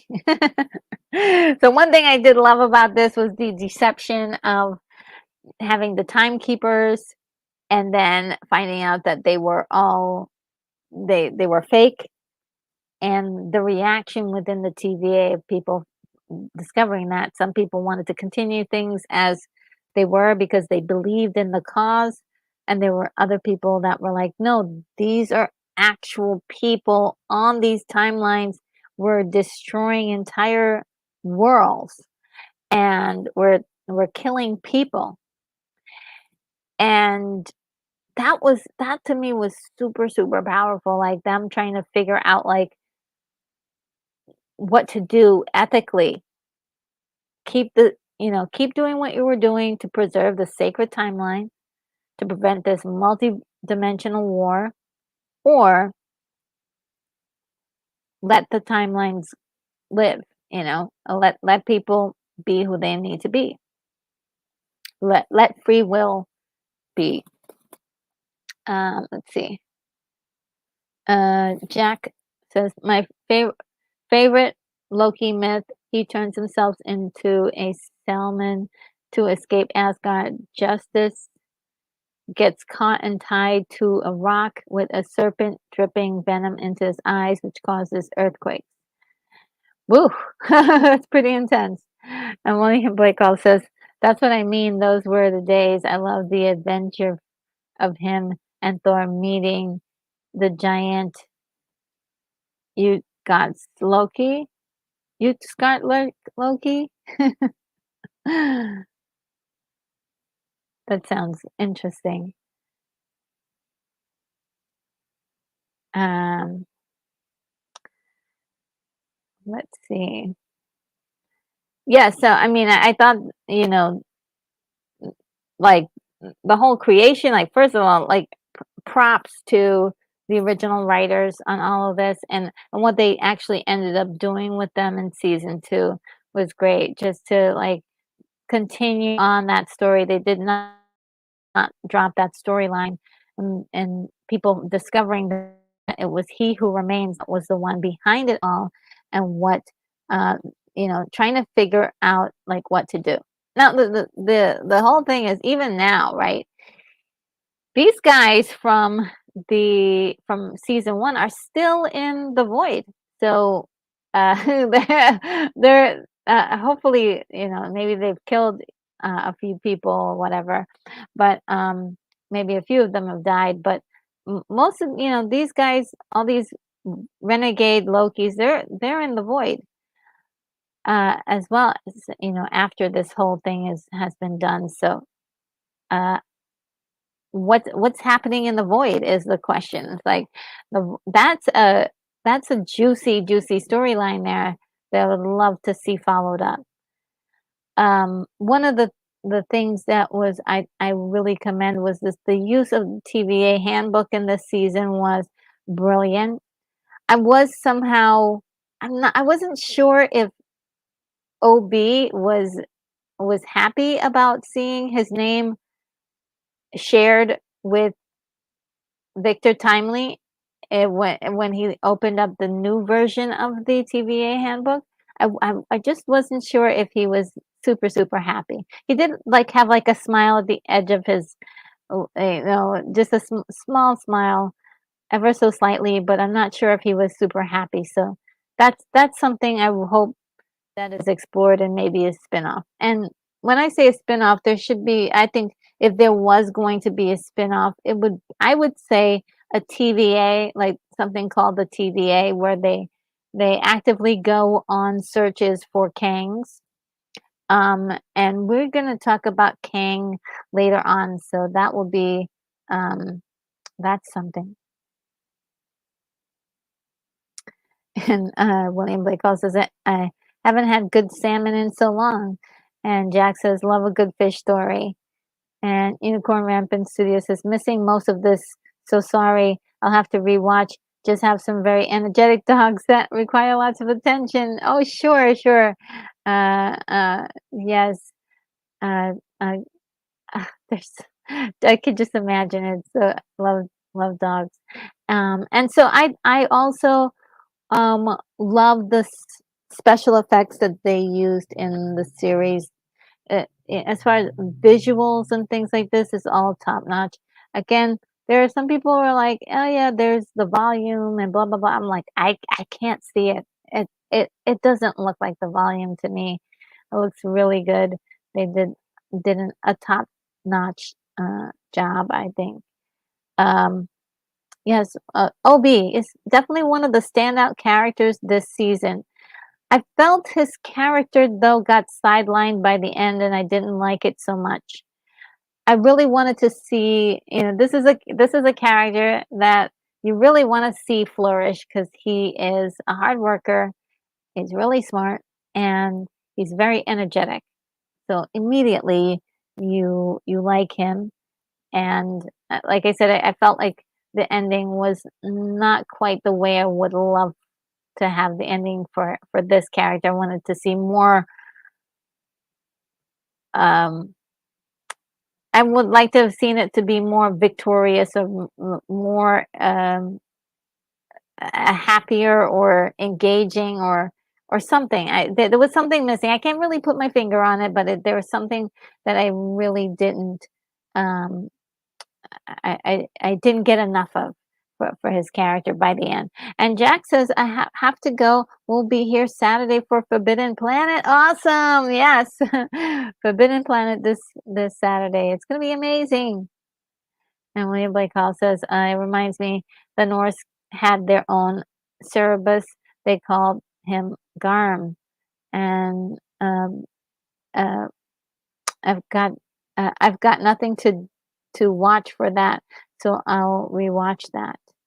And Jack says the Norse were very imaginative with their ideas about what gods and monsters should be like.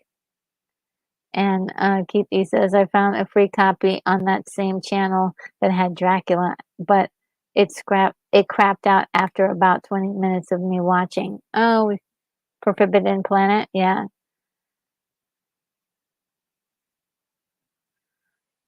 Okay, and back to topic. Let's see. Yeah, so uh, he has and within the story though, to its benefit, it had a great um uh, a sort of linkage to his real world where he what he was in the sacred timeline, which was an author trying to struggling author, and how positive he was, but really when you look at his life, that it seemed like it was sad because he was really pushing really hard to be successful at what he was doing, and it wasn't quite working. So, I feel a little bit like connected to this character. So that's why I kind of want more. He was so good. I mean, look, he wanted to be an author, and he finally did get a chance to write something. But now he's got to share the title with the Victor Timely. So that's why I was like at the end, I was like, is he really happy about sharing the title? And he's such a genius. Like I I I don't know. There's something that doesn't hit me right about how it ended for this character. So, um, more Mobius second season, they paid off the jet ski. I think we all wanted that. We all wanted this ski moment, and it was glorious. Somebody, I think, put together a like 10-minute version of it where they just looped it over and over and over again with really cool 80s music. Very, very nice. It and he just looked so happy. It it was wonderful. And Casey was probably the one that I thought was the biggest surprise because Casey was a very, very small character in the first season. And there are many times in this season where he's just kind of standing around being a part of the show. But when they do focus in on him, there was, a little bit of juice, um, finding out that he was really a criminal that in his former life that he I mean when we say criminal, he had crime on his mind always. His For this actor, let's see his name, Eugene Cordero. They've got to give him more work in Hollywood because he's really, really good. Uh, he changed tones so well from a very meek, meager guy that follows the rules and my very mild mannered to a very like planning, scheming character that's like, so you're telling me that this, Tim Pad can get me inside of a bank vault? Like, wow, he's just incredible. I did love the the play on character there, and that he pulled it off. He pulled it off. Um, Now, Hunter B-15, we find out in her original life, she was a doctor. But the thing, and it makes a lot of sense for her character. In season one, she played a pivotal role, being the actual hunter to pick up and bring Loki in. And I thought that was really cool. I thought um, everything that she did in season one was so great. Season two, I felt that again, there were more scenes of her standing around than there were of her being part of the, like, actually being part of the conversation.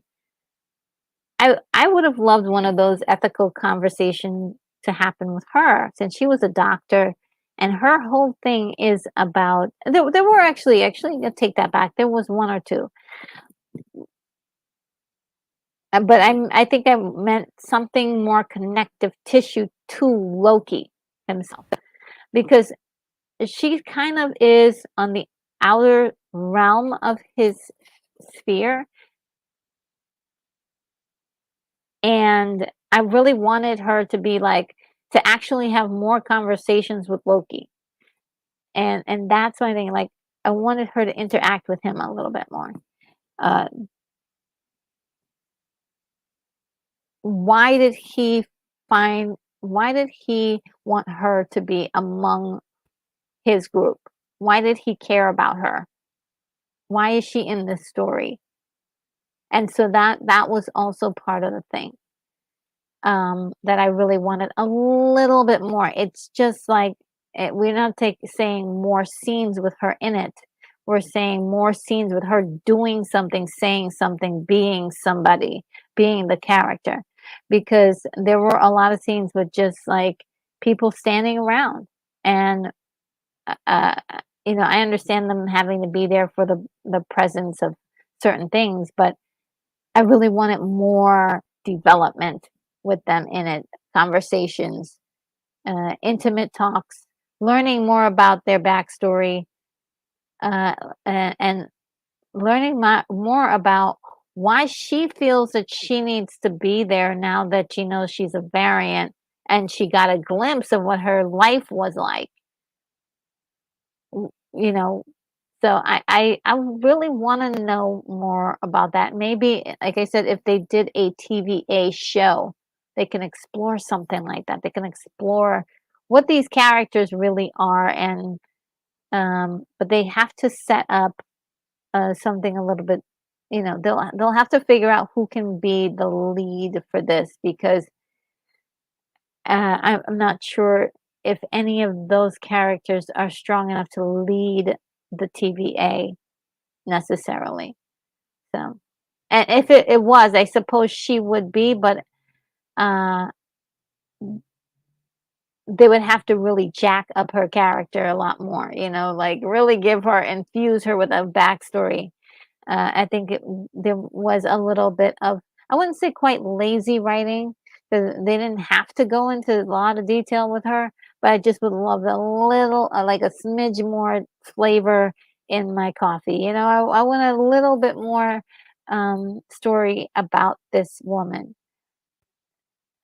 and we don't need like 10 minutes of a backstory. We need like 2 or 3 lines that are interesting. Miss Minutes. They bring Miss Minutes back at the end. And one of the questions is, will she go evil again? And OB is so sweet. He's just like, I don't know. I loved it. I was like, "Oh, he doesn't offer them any hope or anything." He's like, he's just real. Obi is like the real, he's gonna tell you what it is, how it is, and he's not gonna sugarcoat it for you. And I absolutely love that. But there's still a ridiculous murderer inside of this minute. She loves death and destruction. So when the Kangs return and they start wreaking havoc on the universe, she's gonna love every minute of it. Oh, look, Skywalker the Jedi is here. Hello, says greetings, Retro. Much love and appreciation for you and your content. Keep up the good work. You've been doing spectacular to say the least. Thank you so much. And says Retro has the best laugh ever. Oh, thank you. You're so kind. Oh my goodness. Guys, if you get a chance to head over to Skywalker the Jedi's channel, there's a lot of really great content. And Skywalker, I'm going to be talking about Rebel Moon a little bit later on today in this. And yeah, that was an incredible trailer that was dropped. What, 2 days ago, 3 days ago. It was great. And if you want to see one of the best reactions on YouTube, head over to Skywalker's channel. He did have an incredible reaction video to that for Rebel Moon. It's awesome. Now, another sore spot for me for the show, and let me tell you, I I do love the show, so these like sore spots don't mean that I'm trashing the show or anything. I just have like places where I think it could have had a little bit more seasoning, a little bit more flavor. And one of the biggest ones was Renslayer. Like I said, I rewatched the first season, and her part to play in the first season was wonderful. Was wonderful. Compared to season two, season two is a little lackluster. Started out great, but I think they didn't know what to do with her after episode three. After episode three, it just feels like they just didn't know, like, what are we going to do with this lady? Don't know what to do with her. And she got lost in the story. And we kept getting the same glimpses. Like, I think episode four, episode five, episode six, we got basically her in the void, just one small, like 3-second clip of her in the void for 2 episodes. And I have to say that's unacceptable for a character. You can't do that to a character. Okay, you need to give us more. You just do. So, or just omit her completely. Just like she's done. They pruned her. That's it. She's in the void. No more. But there were a few shots of her, and I do know that those shots of her are giving away key secrets. And so that's kind of good. That's kind of good. But I think showing her but not telling us anything else, I think they were kind of stuck in that situation. I think they were stuck in that situation because they had to show us the changes from when Loki took control of the TVA versus how it was before. But at the same time, there's no development for the characters except for the fact that she's just there. That's it. She's just there. And so it was a little bit I was a bit unhappy with the ending for her because she was so good in the first season. There was purpose, there was motivation, there was there was a lot of seething anger and hate between her and Sylvie. I was expecting a huge rematch. Like, I needed that. I needed a rematch between Sylvie and Renslayer, and we did not get that. But it's okay. Like I said, it doesn't ruin everything because all of the other writing is so excellent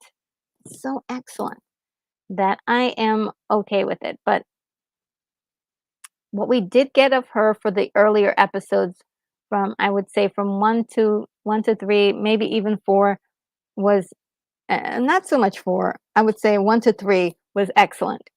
I loved all that, you know. And this is a clip from her in episode one.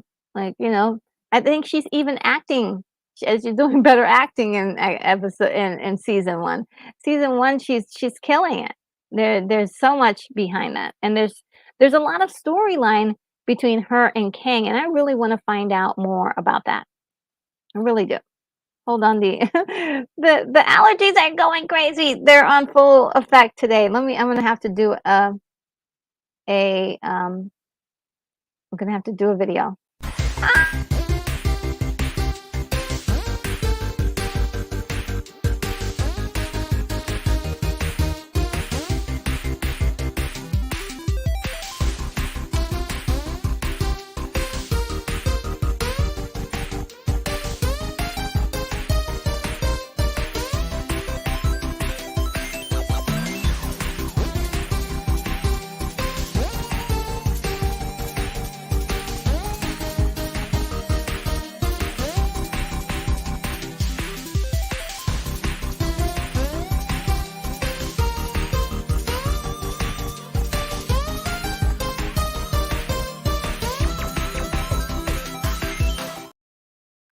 Oh my god.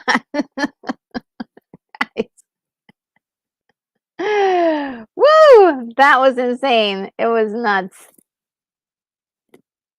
Oh my. Okay, yes, so there is a lot of, oh my god, I think I'm gonna sneeze now. Oh gosh, here it comes. Oh gosh. It's really wild today. Oh boy. Oh my. It's I may have one more sneeze. Oh boy. Like, when you feel like the tickle right in your nose and it's like it's gonna happen? Mm. All right, so yeah, Alioth. The Alioth, oh gosh, here it is. Oh, oh, oh.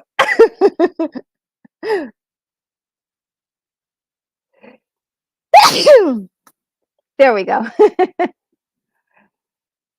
Alioth is, you know, on in the void, and we just don't know what's gonna happen. So the theory is that Renslayer may have some history with Alioth.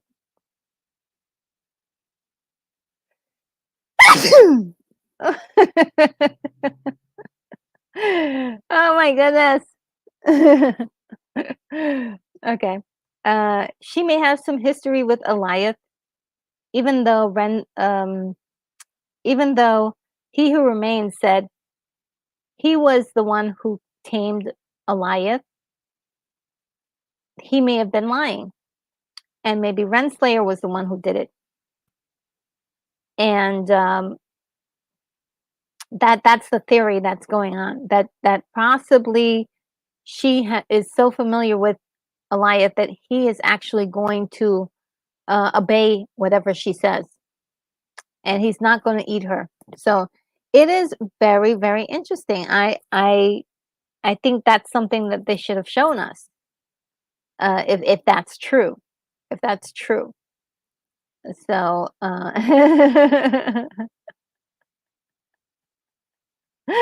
Unicorn Rampant Studio. Quality sneezes. Yes, I know about those tickly eye scratchy. Oh my goodness, yes, it's so bad today. And oh, it's just tickling my nose so much right now. Oh, it's just right there. It's like invisible, like a invisible finger is like right like inside, and it's going to go. Oh man. Okay. Thank you so much for that $7 super chat. I really appreciate it. I could probably get some tissues. And let's see.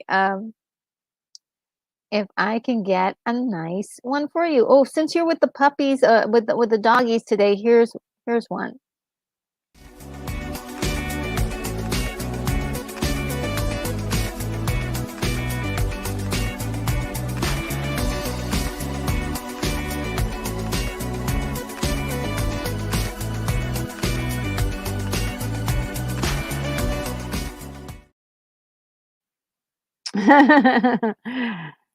Oh man. Whew. They are so tickly. I wish I could do that thing though that some was it Samantha used to do with her nose to tickle. Oh man, unicorns laughing. Yeah, it's hilarious. Um, Usually I don't know what it is with me, but when weird things happen, I just start laughing at them. So yeah, that would have been really interesting to see, right? That moment. If that's true, just to show us that that is happening. But like I said, I'm not sure. There was like a digital mechanical sound that happened just before the flashing um uh lights went on. And I think what's going on is that I believe that the TVA are now pruning all the kings, and all the kings are now ending up in the void. And they even showed a pyramid in the background. That was totally new. I think there was a sphinx earlier, but now there's a pyramid. And it is just one of those things where I think now there's going to be a whole bunch of kings um in the outworld, or in the void, and she's going to probably lead them, like, if you follow me, blah blah blah. Follow me if you want to live, or something like that. And Unicorn Rampant Studio says, twinkle twinkle think. Yes. Oh man, it is so weird. And it's almost 50 degrees here, so that's one of the reasons why probably the weather is just all over the place. It's so much warmer than it should ever be here, but at this time. But I'll take it. I'll take it. And so we never got an answer for this either. This weird moment where these two are embracing. What's this all about? We never got an answer for this. And like I said, even though there's excellent writing all around for this show, and I've been waiting patiently throughout the show because it was one of the weirdest things I saw. And I was like, okay, well, we're going to get an answer for this. We never paid that off. It's one dangling string. Now, look, a show is allowed to have a few dangling strings at the end of it. But I think when you get to have like a lot of them, I'm like, I don't mean to bring up Ahsoka again, but Ahsoka did have a lot of dangling strings. Oh, I had a list of, like, I think 23 or 30 questions that needed to be answered by the end of the season. So and that's too many strings. This only has a few, right? This only has a few, and this is I would say the one biggest string that is sort of like, what? There may be another one, but I think there's an answer for that one. And also, what happened to this character? What ended up happening to this character? Because we don't see him at the end, and we don't see Paradox at the end either, or um, General uh, uh, General Docs. And as we were saying before, He Who Remains has sculpted all of this, and I think the plan is he does all that he can do until he gets tired of doing it. He finds and sculpts a Loki to take over for him. And then, and I think what he does is that the thing about Lokis is that they have a weird way of surviving through a lot of stuff. That's one of the things they said in, there's certain things about Lokis, and one thing is that they survive. There's another thing about Lokis as well, and let me see if I can find it. And this was from season 1.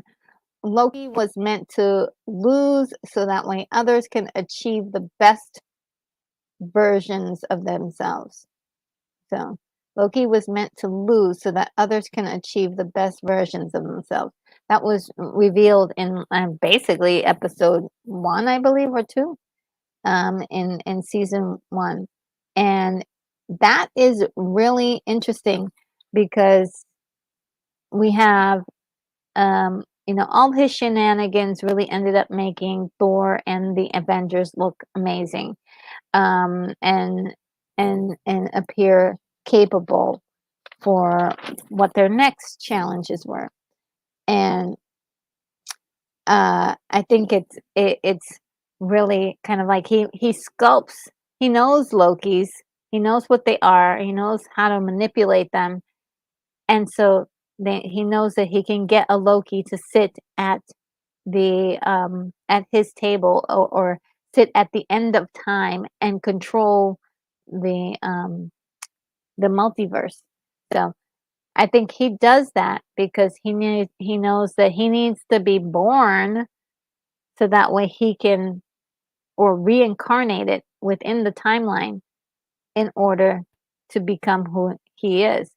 I think he's a variant, or somebody who was born on the variant timeline, and I don't know exactly how they're building it all up, but that's what it seems like, and I love that for the story, that there is a juicy background for these characters. I, it looks good. It looks good. They built that up though, that for 2 seasons. And Victor Timely, unfortunately, does not get his hands on the TVA handbook in this new reset of the TVA. So I don't know where would they why they didn't use him, or why he was disregarded, but I guess they felt he was too dangerous, and they just never gave him the book. And I thought, um, and one part of me is like, yes, I agree with that, and another part of me is like, oh, well, that kind of defeats the purpose of all that he does in this season. But that's I didn't know what to. I still don't know what to think. I'll have to think about this. Their treatment of Victor Timely, but he is a dangerous character. We don't know if he's going to turn into a bad guy, but maybe he won't turn into a bad guy if he's in the 19th century and isn't does not have technology uh, at his fingertips to cause any trouble, and definitely not given the TVA. So that this is wiped from existence. He never gets the TVA. He never gets to be, um, the Victor Timely uh, that we know of him in this season. And there's still all of these other Kangs out there. So uh, that is something that um, the MCU is dealing with, and I don't know if the TVA or anything future from any spin-offs of this will deal with this. Uh, you know that's something we'll have to wait and see. But there's so many Kangs. You can have stories over and over and over of defeating this Kang, or that Kang, or this other Kang, and still be no closer to the end because there's so many of them. And I guess what they were all leading to, there's a lot of dialogue possibly leading to the fact that this Kang that was in Quantum Ant-Man and the Quantumania is actually He Who Remains a lot older. In the end, they say he died, but some people are theorizing that he was just sent to another place. And let's see if I can go back. Uh, the dialogue there is, for when he dies. Um, they say, "So the exile one is dead. None of us killed him. They did. They're beginning to touch the multiverse, and if we let them, they will take everything we built." So there is some fear that, people of Earth are going to find out about uh, the Kangs and what they're doing. But this multiversal war is coming, right? It's coming. Loki just made sure that it does. And even though he is had all the noblest intentions, of giving a lot of people free will, at the same time, the free will comes at the cost of a war that cannot be avoided. And if it was avoidable, it still would be killing billions of people, on billions of die lines. And that's too much for any one person to bear as a burden, to have to like wipe out all those timelines, and kill all those people. Even though the TVA had been doing it for a long time, those he had to keep on.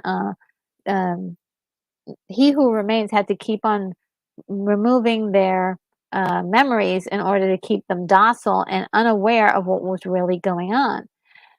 And they had no idea that what they were actually doing. And I think this season really made it clear that they didn't. Another piece to this whole thing that's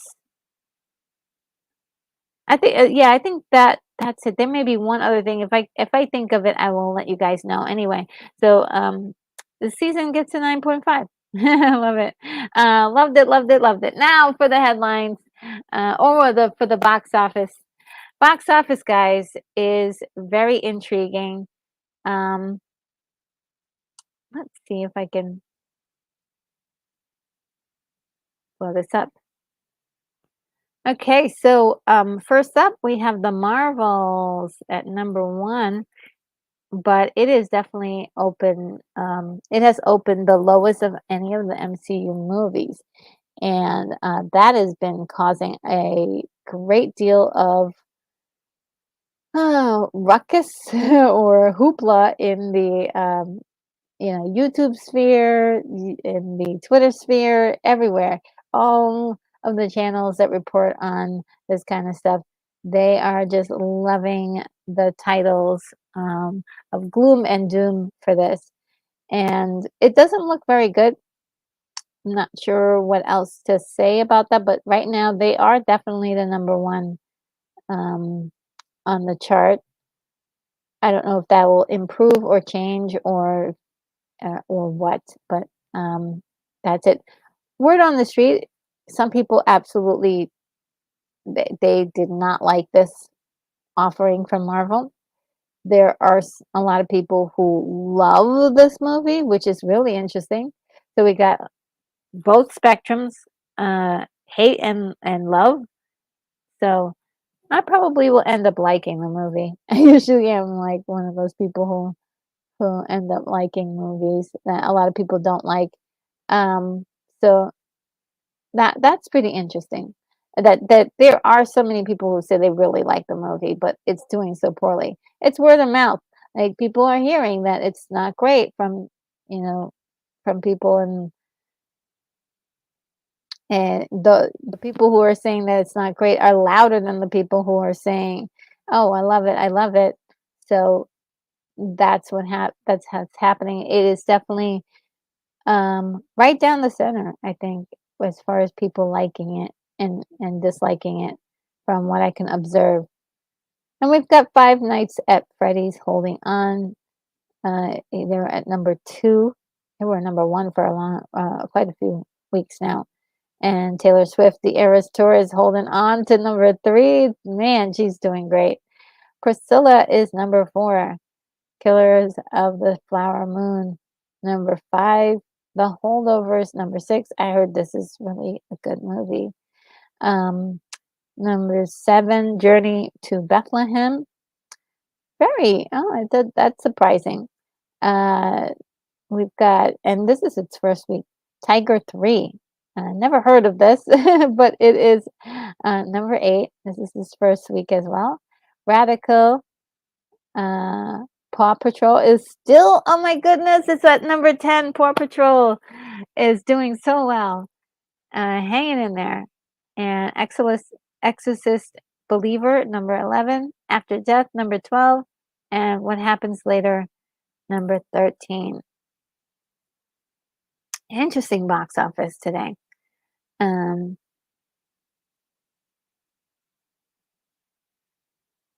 and William Blake also says Retro and Pinocchio prefer no strings.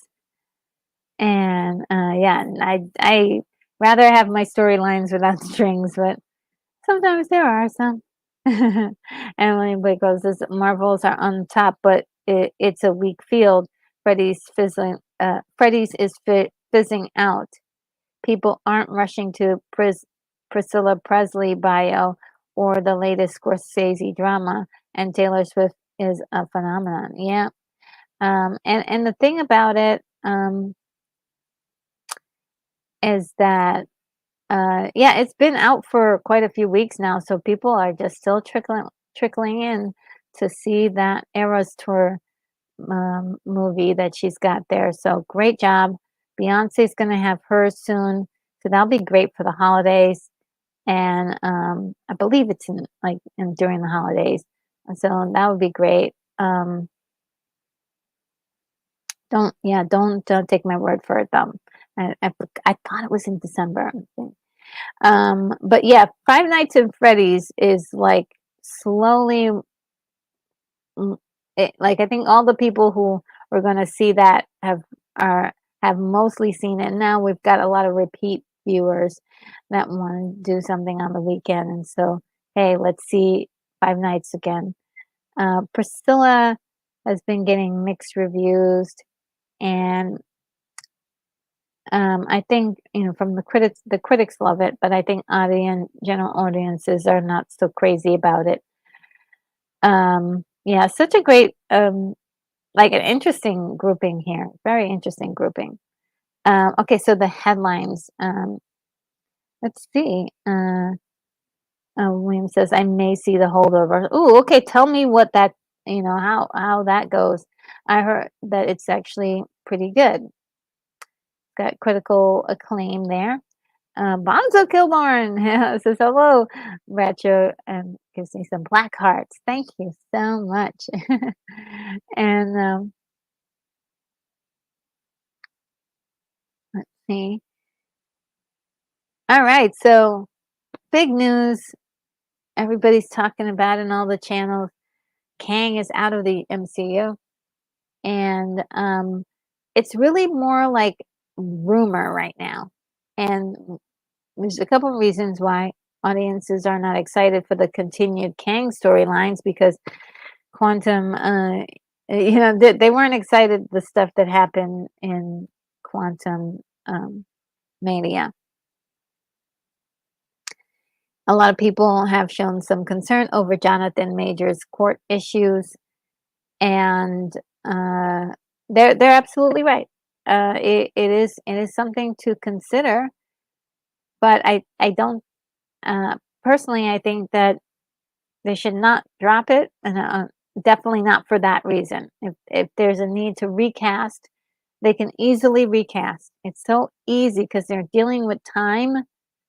You can always say like, "Oh, there, we thought it was going to be this, it was going to be this ancestor, but now it's a this ancestor, and that changes the character." So it you can always do that. You can always change this up. Now, there's also higher expectations around the character of Doom, which is absolutely true. And I do hope that they bring Doom in any way. If they decide to continue with Kang, just to, run ahead and bring Dune anyway.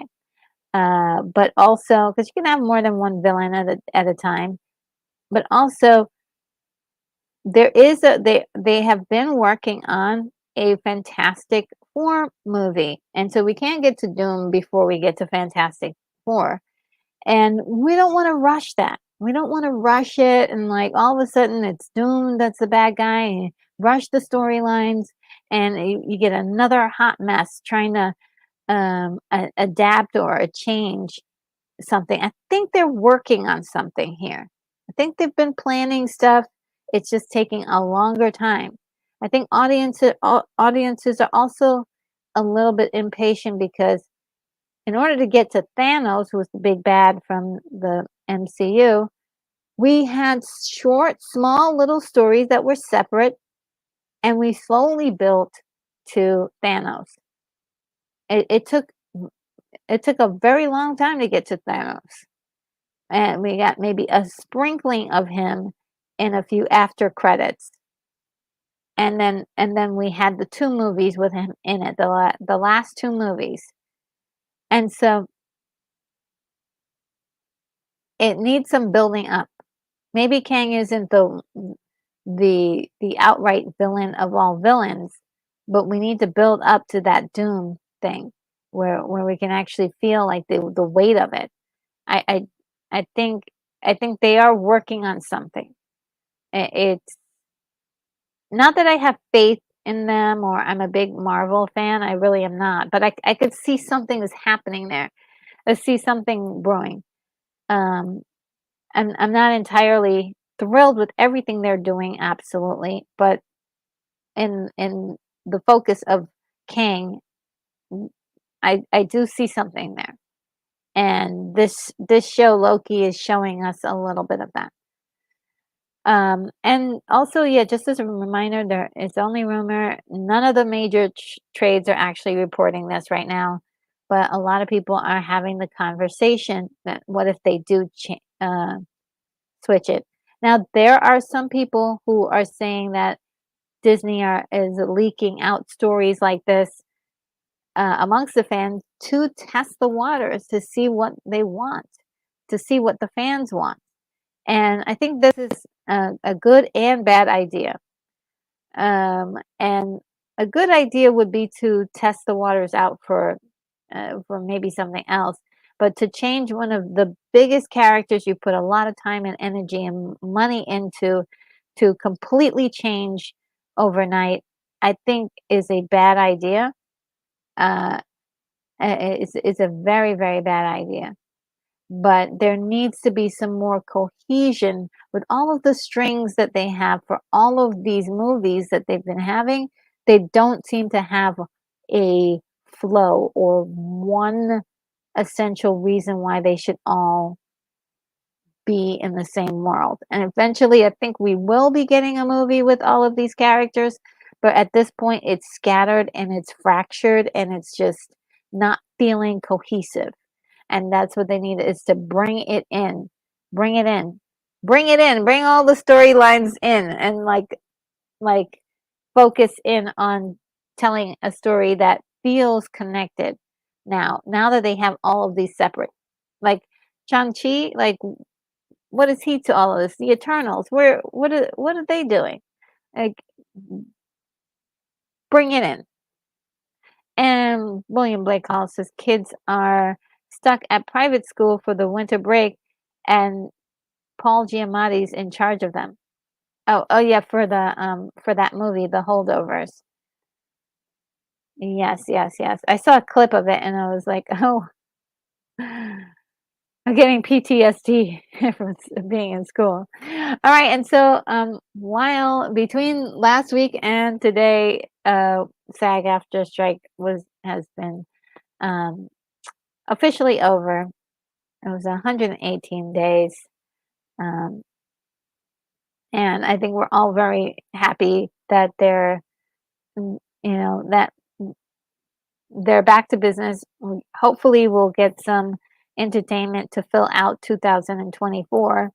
That is going to be a struggle. I hope they don't rush a whole bunch of projects, but it's possible that we could get some rush jobs, and a lot of international stuff might be more available to us as a shortcut, as a shortcut. Or and maybe even some low budget productions as well, because they could always be bought and distributed by bigger companies.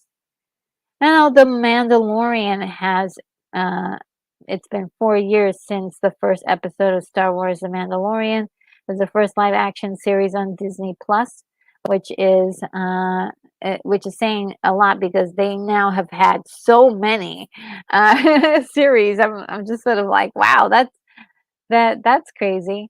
And it featured old and new Star Wars characters. Also, just got the green light for season 4. Now, that is what I heard, and one other place reported it, but I am not quite 100% certain that season 4 is happening, but that is what was released, at least from Screen Rant, said that, and they're mostly reliable. Not, wouldn't say like 100% everything that they report is come true, but uh, this is mostly reliant. I saw it on multiple platforms, and and he he says they need to retrofit. Most possibly, yeah. They need to do something about whoever's writing the stuff. This guy Eric Martin, who did season who did season 2 of Loki, he seems to know what he's doing. Okay, he like I was saying before, he got the stuff that was already done, worked within its universe, played with it, and gave us a great season that had the same flavor, that didn't try to like didn't try to destroy what was done before. And he says, with an emphasis on retro. Yes, definitely retro. Now, the next thing on the list here is Rebel Moon released incredible trailer. It is insane. I loved it, and it got over 11 million views on the Netflix YouTube page in in in less than 24 hours. Incredible. And I hope you guys all saw it. If you didn't, let me get that for you.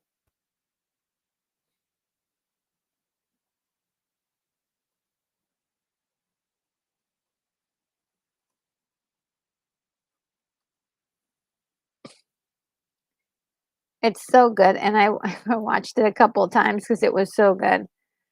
Um, and I watched also the um the breakdown for the trailer that was done by Zack Snyder. Sat down with Netflix and did a little mini breakdown and talked about the film and the characters, and it was really insightful. I was like almost about to take notes, but here is the breakdown.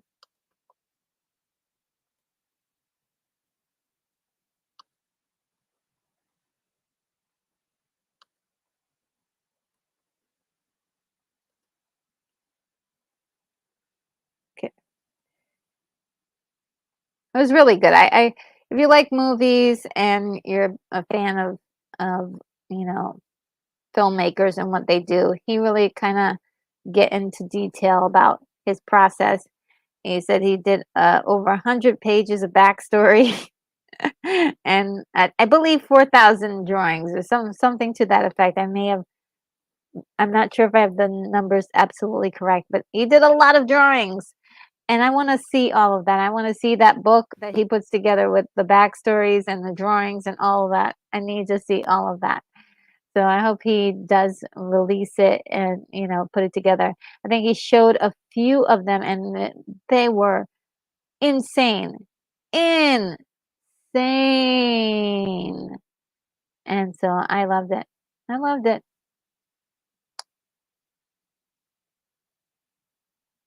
And okay, so this is the area where I'll probably gonna admit that I'm going to rant. This is an area I am like, what? Let's see. William Blake Hall says Chris Stuckman is just sums up Napoleon. He says that the female leads have been great in the latest Ridley Scott movies.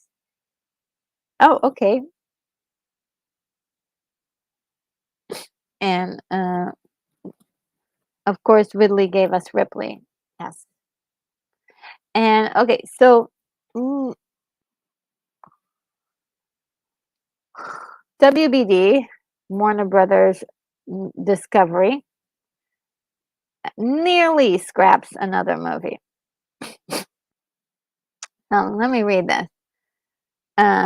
Warner's has since reversed its decision amid industry backlash and decided to try and shop the film to other studios and streamers, but the studio previously went through with shelving the movies Batgirl and Holiday Hunt for tax write-offs last year. And this movie is uh, something versus Coyote versus Acme. So they announced earlier this week that they were going to uh, shelve this movie and use it as a tax write-off. And I think we didn't make enough noise. Fans didn't make enough noise about the Batgirl movie and the Scoob movie. I think it's really becoming a this is a travesty, and I know it's like, oh, it's just movies. It is just movies. Well, movies are a way of not only just expressing artistry and creativity, it is a way of expressing our humanity. And especially, it can be a time capsule as well. And so there's historical history and historical significance to movies. And there is a beauty in a thing of a movie, even when it is poorly produced. It is, and when I say poorly produced, meaning like there was heart put behind the thing, but it was like they didn't have enough money for X, Y, and Z. So I do believe that the creative integrity uh, of human expression and the existence and the pure existence of humanity is also within each movie that's ever made, because that is a part of us, people, human beings. So when you get a movie that's almost done, the artists are just waiting to show the world what they've been working on for the last 2 years of their lives. Many people are proud of the work. Some of them are like, may not be proud of it.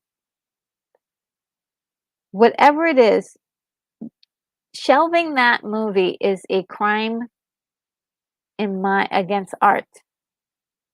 I know it's really serious. I know. I know there are more important things in the world, and true, absolutely true. There are more important things in the world to be upset about.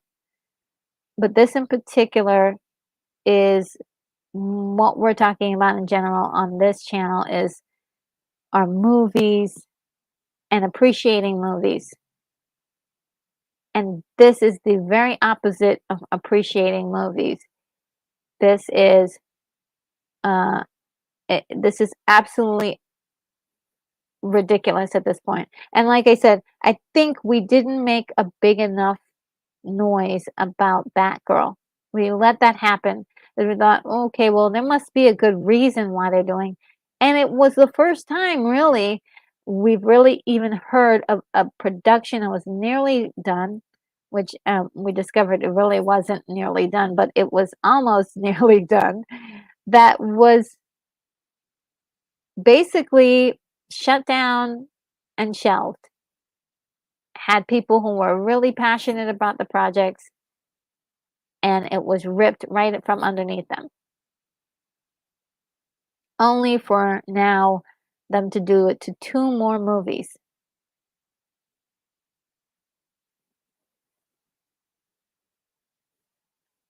Imagine if they had done this to a movie like The Joker. Imagine if they had done this to a movie, or if they do this to, like, the next movie that they're supposed to be coming out with Joker 2 or Barbie. They're a lot of these movies, even if they're bad, become cult classics. I just don't understand why you would do this if you care about movies and you work in the industry. This is really awful. And so, yeah, I'm just really very, very disturbed by this and alarmed and upset and like a little bit on the surprise, but I shouldn't be so surprised because this is the first time. This is the third time now this is happening. So obviously there is absolutely no love, care, or desire to preserve or care for movies. There is no love for movies at Warner Brothers except as a product to sell. That is it. If the product is not up to their liking, they can just put it in a drawer and no one will ever see it. It's really disturbing to me as a movie lover. And Texas Representative Joaquin Castro blasts the studio for its original plan to shelve the movie for a tax break. And this is his quote. He says, "The WBD tactic of scrapping fully made films for tax breaks is a predatory and anti-competitive." The San Antonio Democrat wrote, as the Justice Department and FTC revise their antitrust guidelines, they should review this conduct. As someone remarked, it's like burning down a building for the insurance money. And that story that I got from the Hollywood Reporter. It is absolutely, yeah, it's sus. It is sus. It's very sus. I am so mad about this, and yeah. Also, we have to remember back in June, Warner Brothers had a very similar issue. Warner Brothers Discovery CEO David Zaslav cut the entire executive leadership team of TCM, Turner Classic Movies, most of who had been with the company for 20 years, as well as other members of the staff. The news was met with great the news was met with backlash from viewers and cinephiles, including high-profile filmmakers such as Steven Spielberg, Paul Thomas Anderson, and Martin Scorsese, who spoke with Zaslav to try to stop the bleeding before TCM was pronounced dead. And this was actually from two sources, the No School Film School, and also from CNN. It's just crazy. It's just crazy. Like, what are they trying to do? What are they trying to do? Like, that's insane. And Keith E says, I think the movie Roadhouse should they really have released that? Think of the movie Roadhouse. Should they have really released that? Yeah. That's I mean, any film, any one of the films that you love could have been under that fire, right?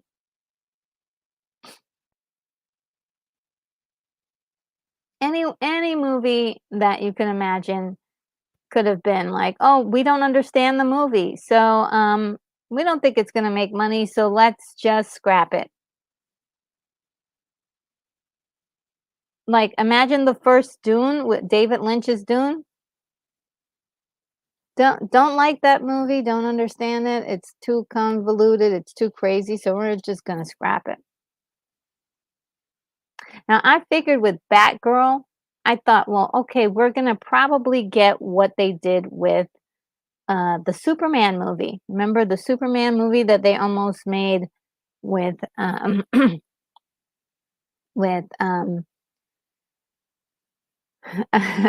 with, with Nick Cage, and they ended up doing an intense documentary about that,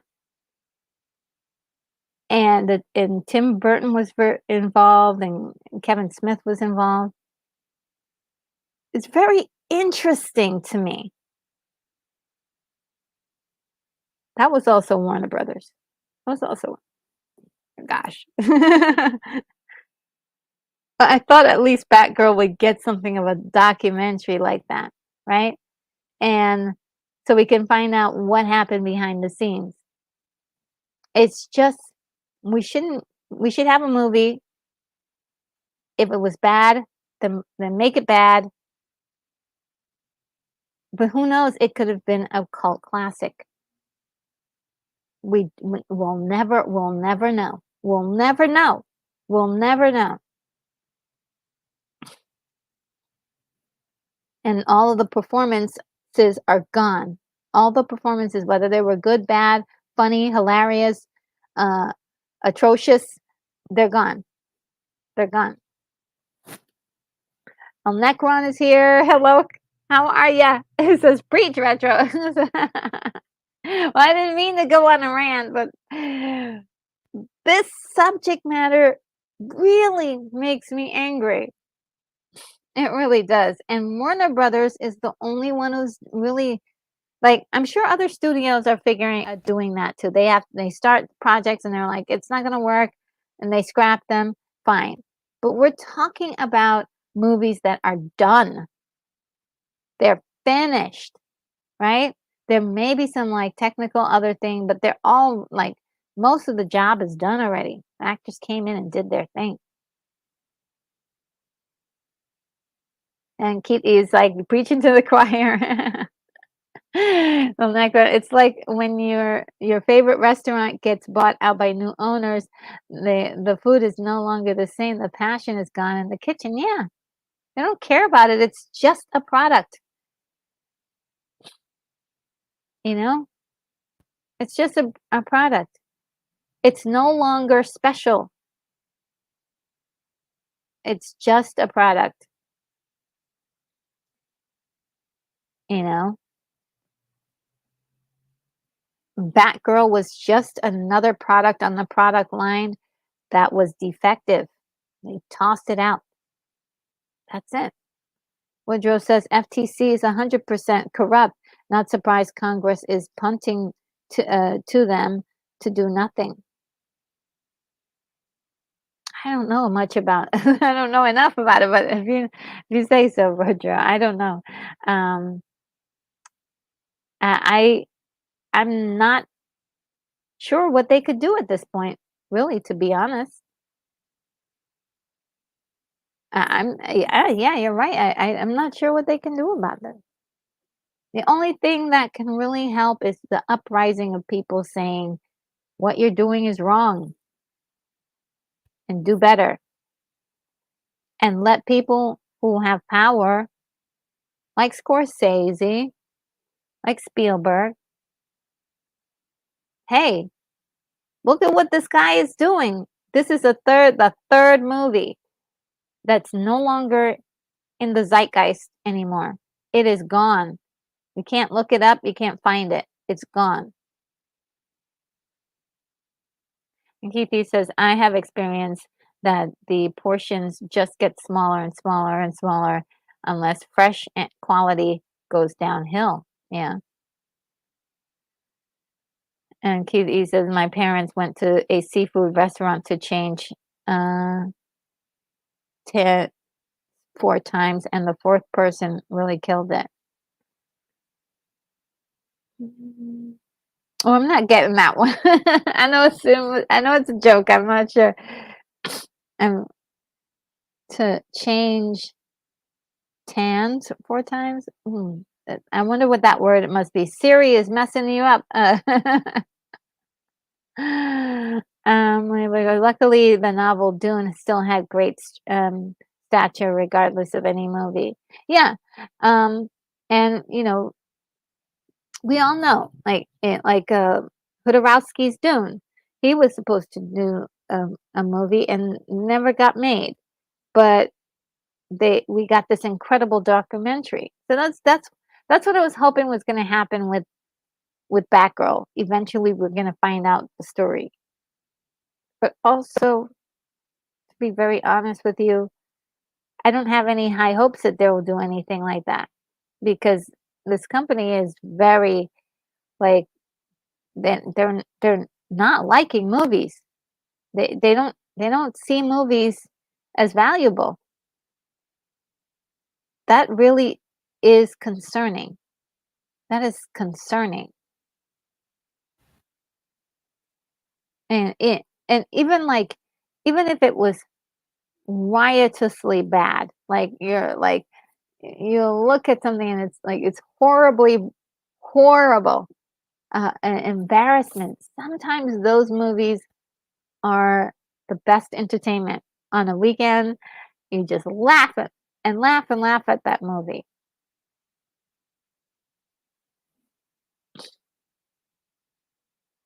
I doubt that Scoob, the holiday movie, was going to be a problem. Honestly, that it looked good.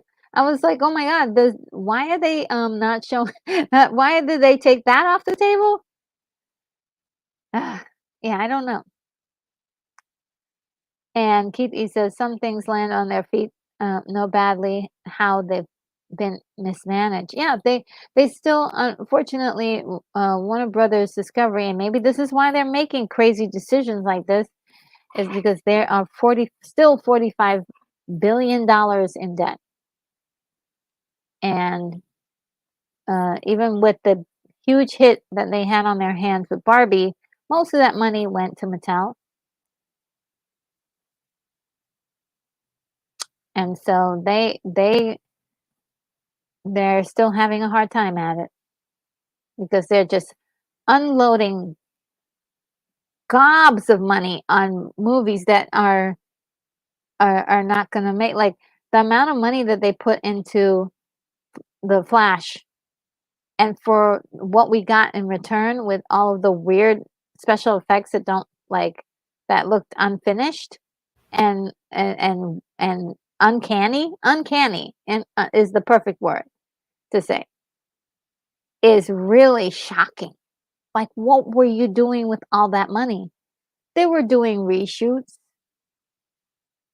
instead of letting the creator just do his story and stop worrying about a multiverse that they're not going to continue with, right? Like, they weren't going to continue with a multiverse anyway, so just let the man tell the story.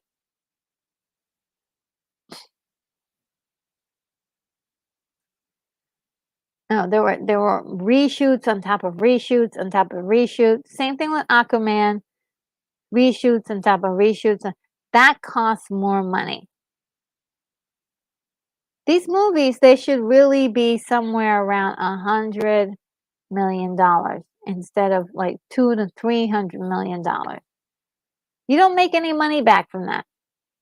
It's immediately a flop.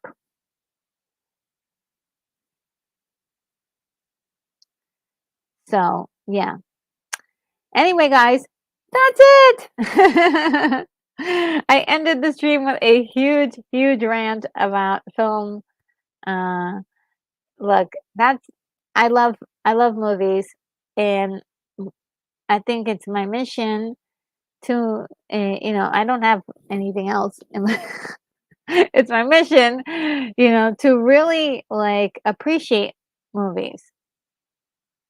Even the ones that I don't like, I'll fight for. Before I'll watch it, like, be lost to time. That is just that's a horrible end for humanity. That a message, no matter whether I agree with it or not, or it's that it ends up being lost to time. And that is exactly what's gonna happen if we don't protect our art and our creativity. We would take it for granted that somebody is gonna care about this stuff. They're not. They're not gonna care about it. That's why a lot of people around here are doing physical media now.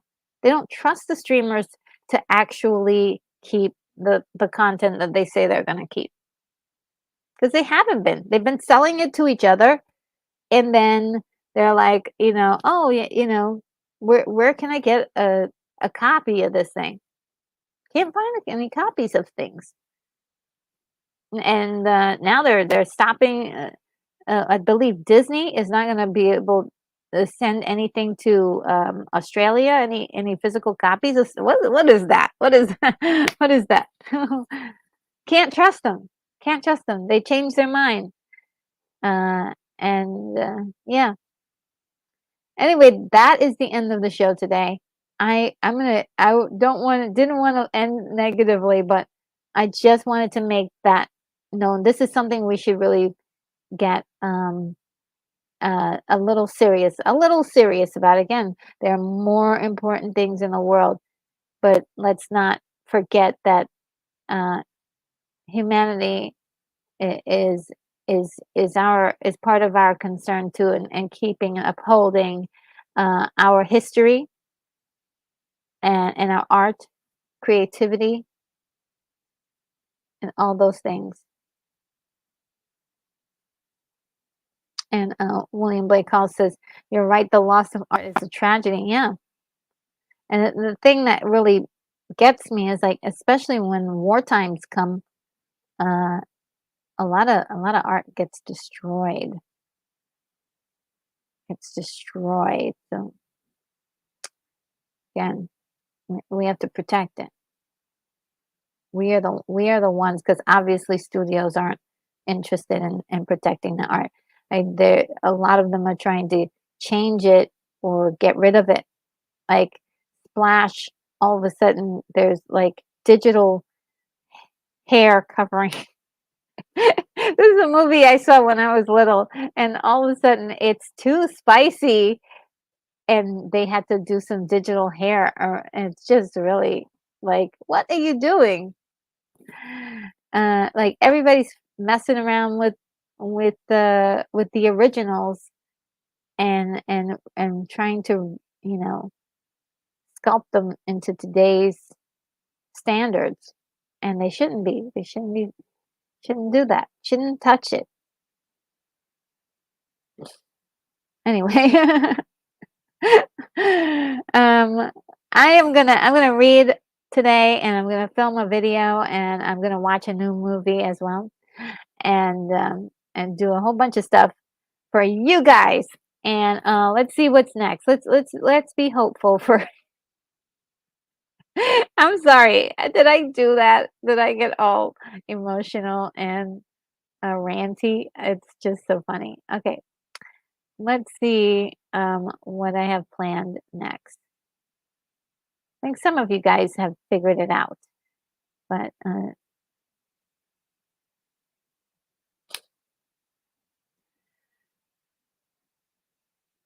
all right. So what's next? We got Friday, the 17th. We got Real Good Movies We Can Remember Part 4.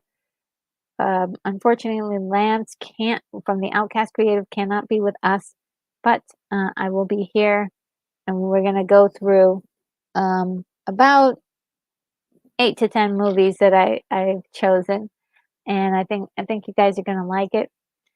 Then definitely want to hear your comments on the movies that I chose. Then on the 18th of November, we have Forbidden Planet 1958. Hold on one second. I'm going to handle these allergies. One second.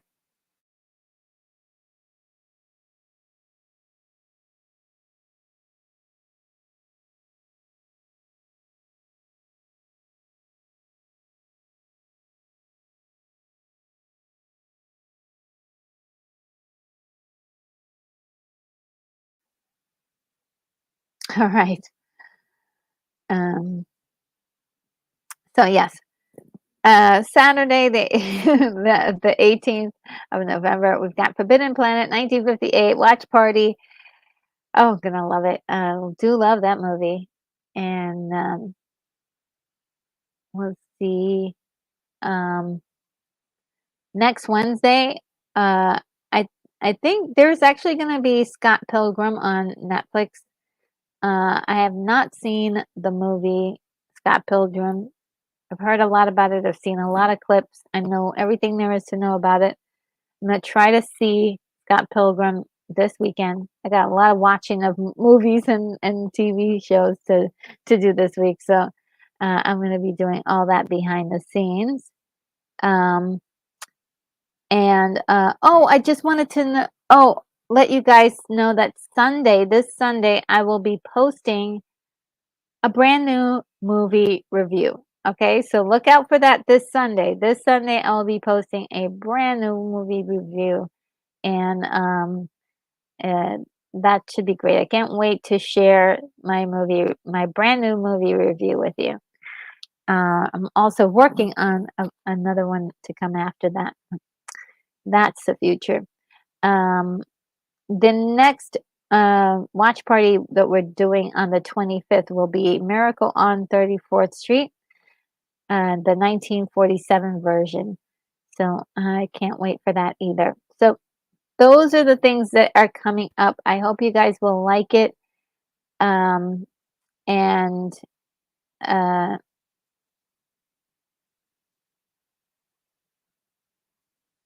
let's see.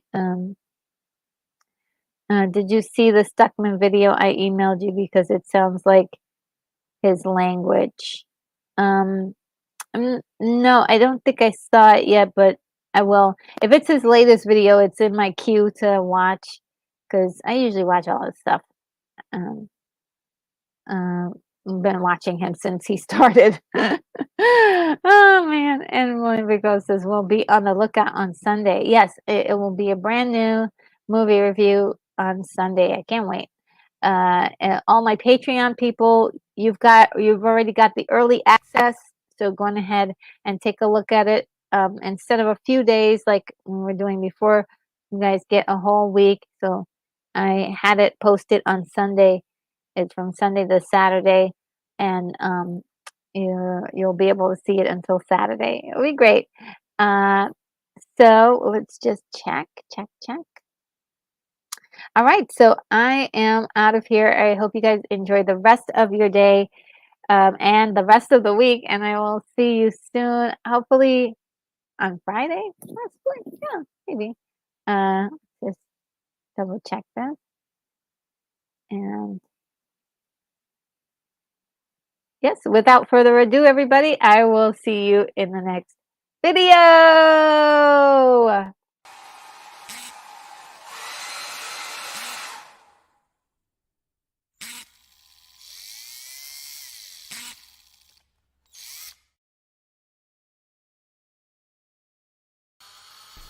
Retro Nerd Girl, you are clear for takeoff.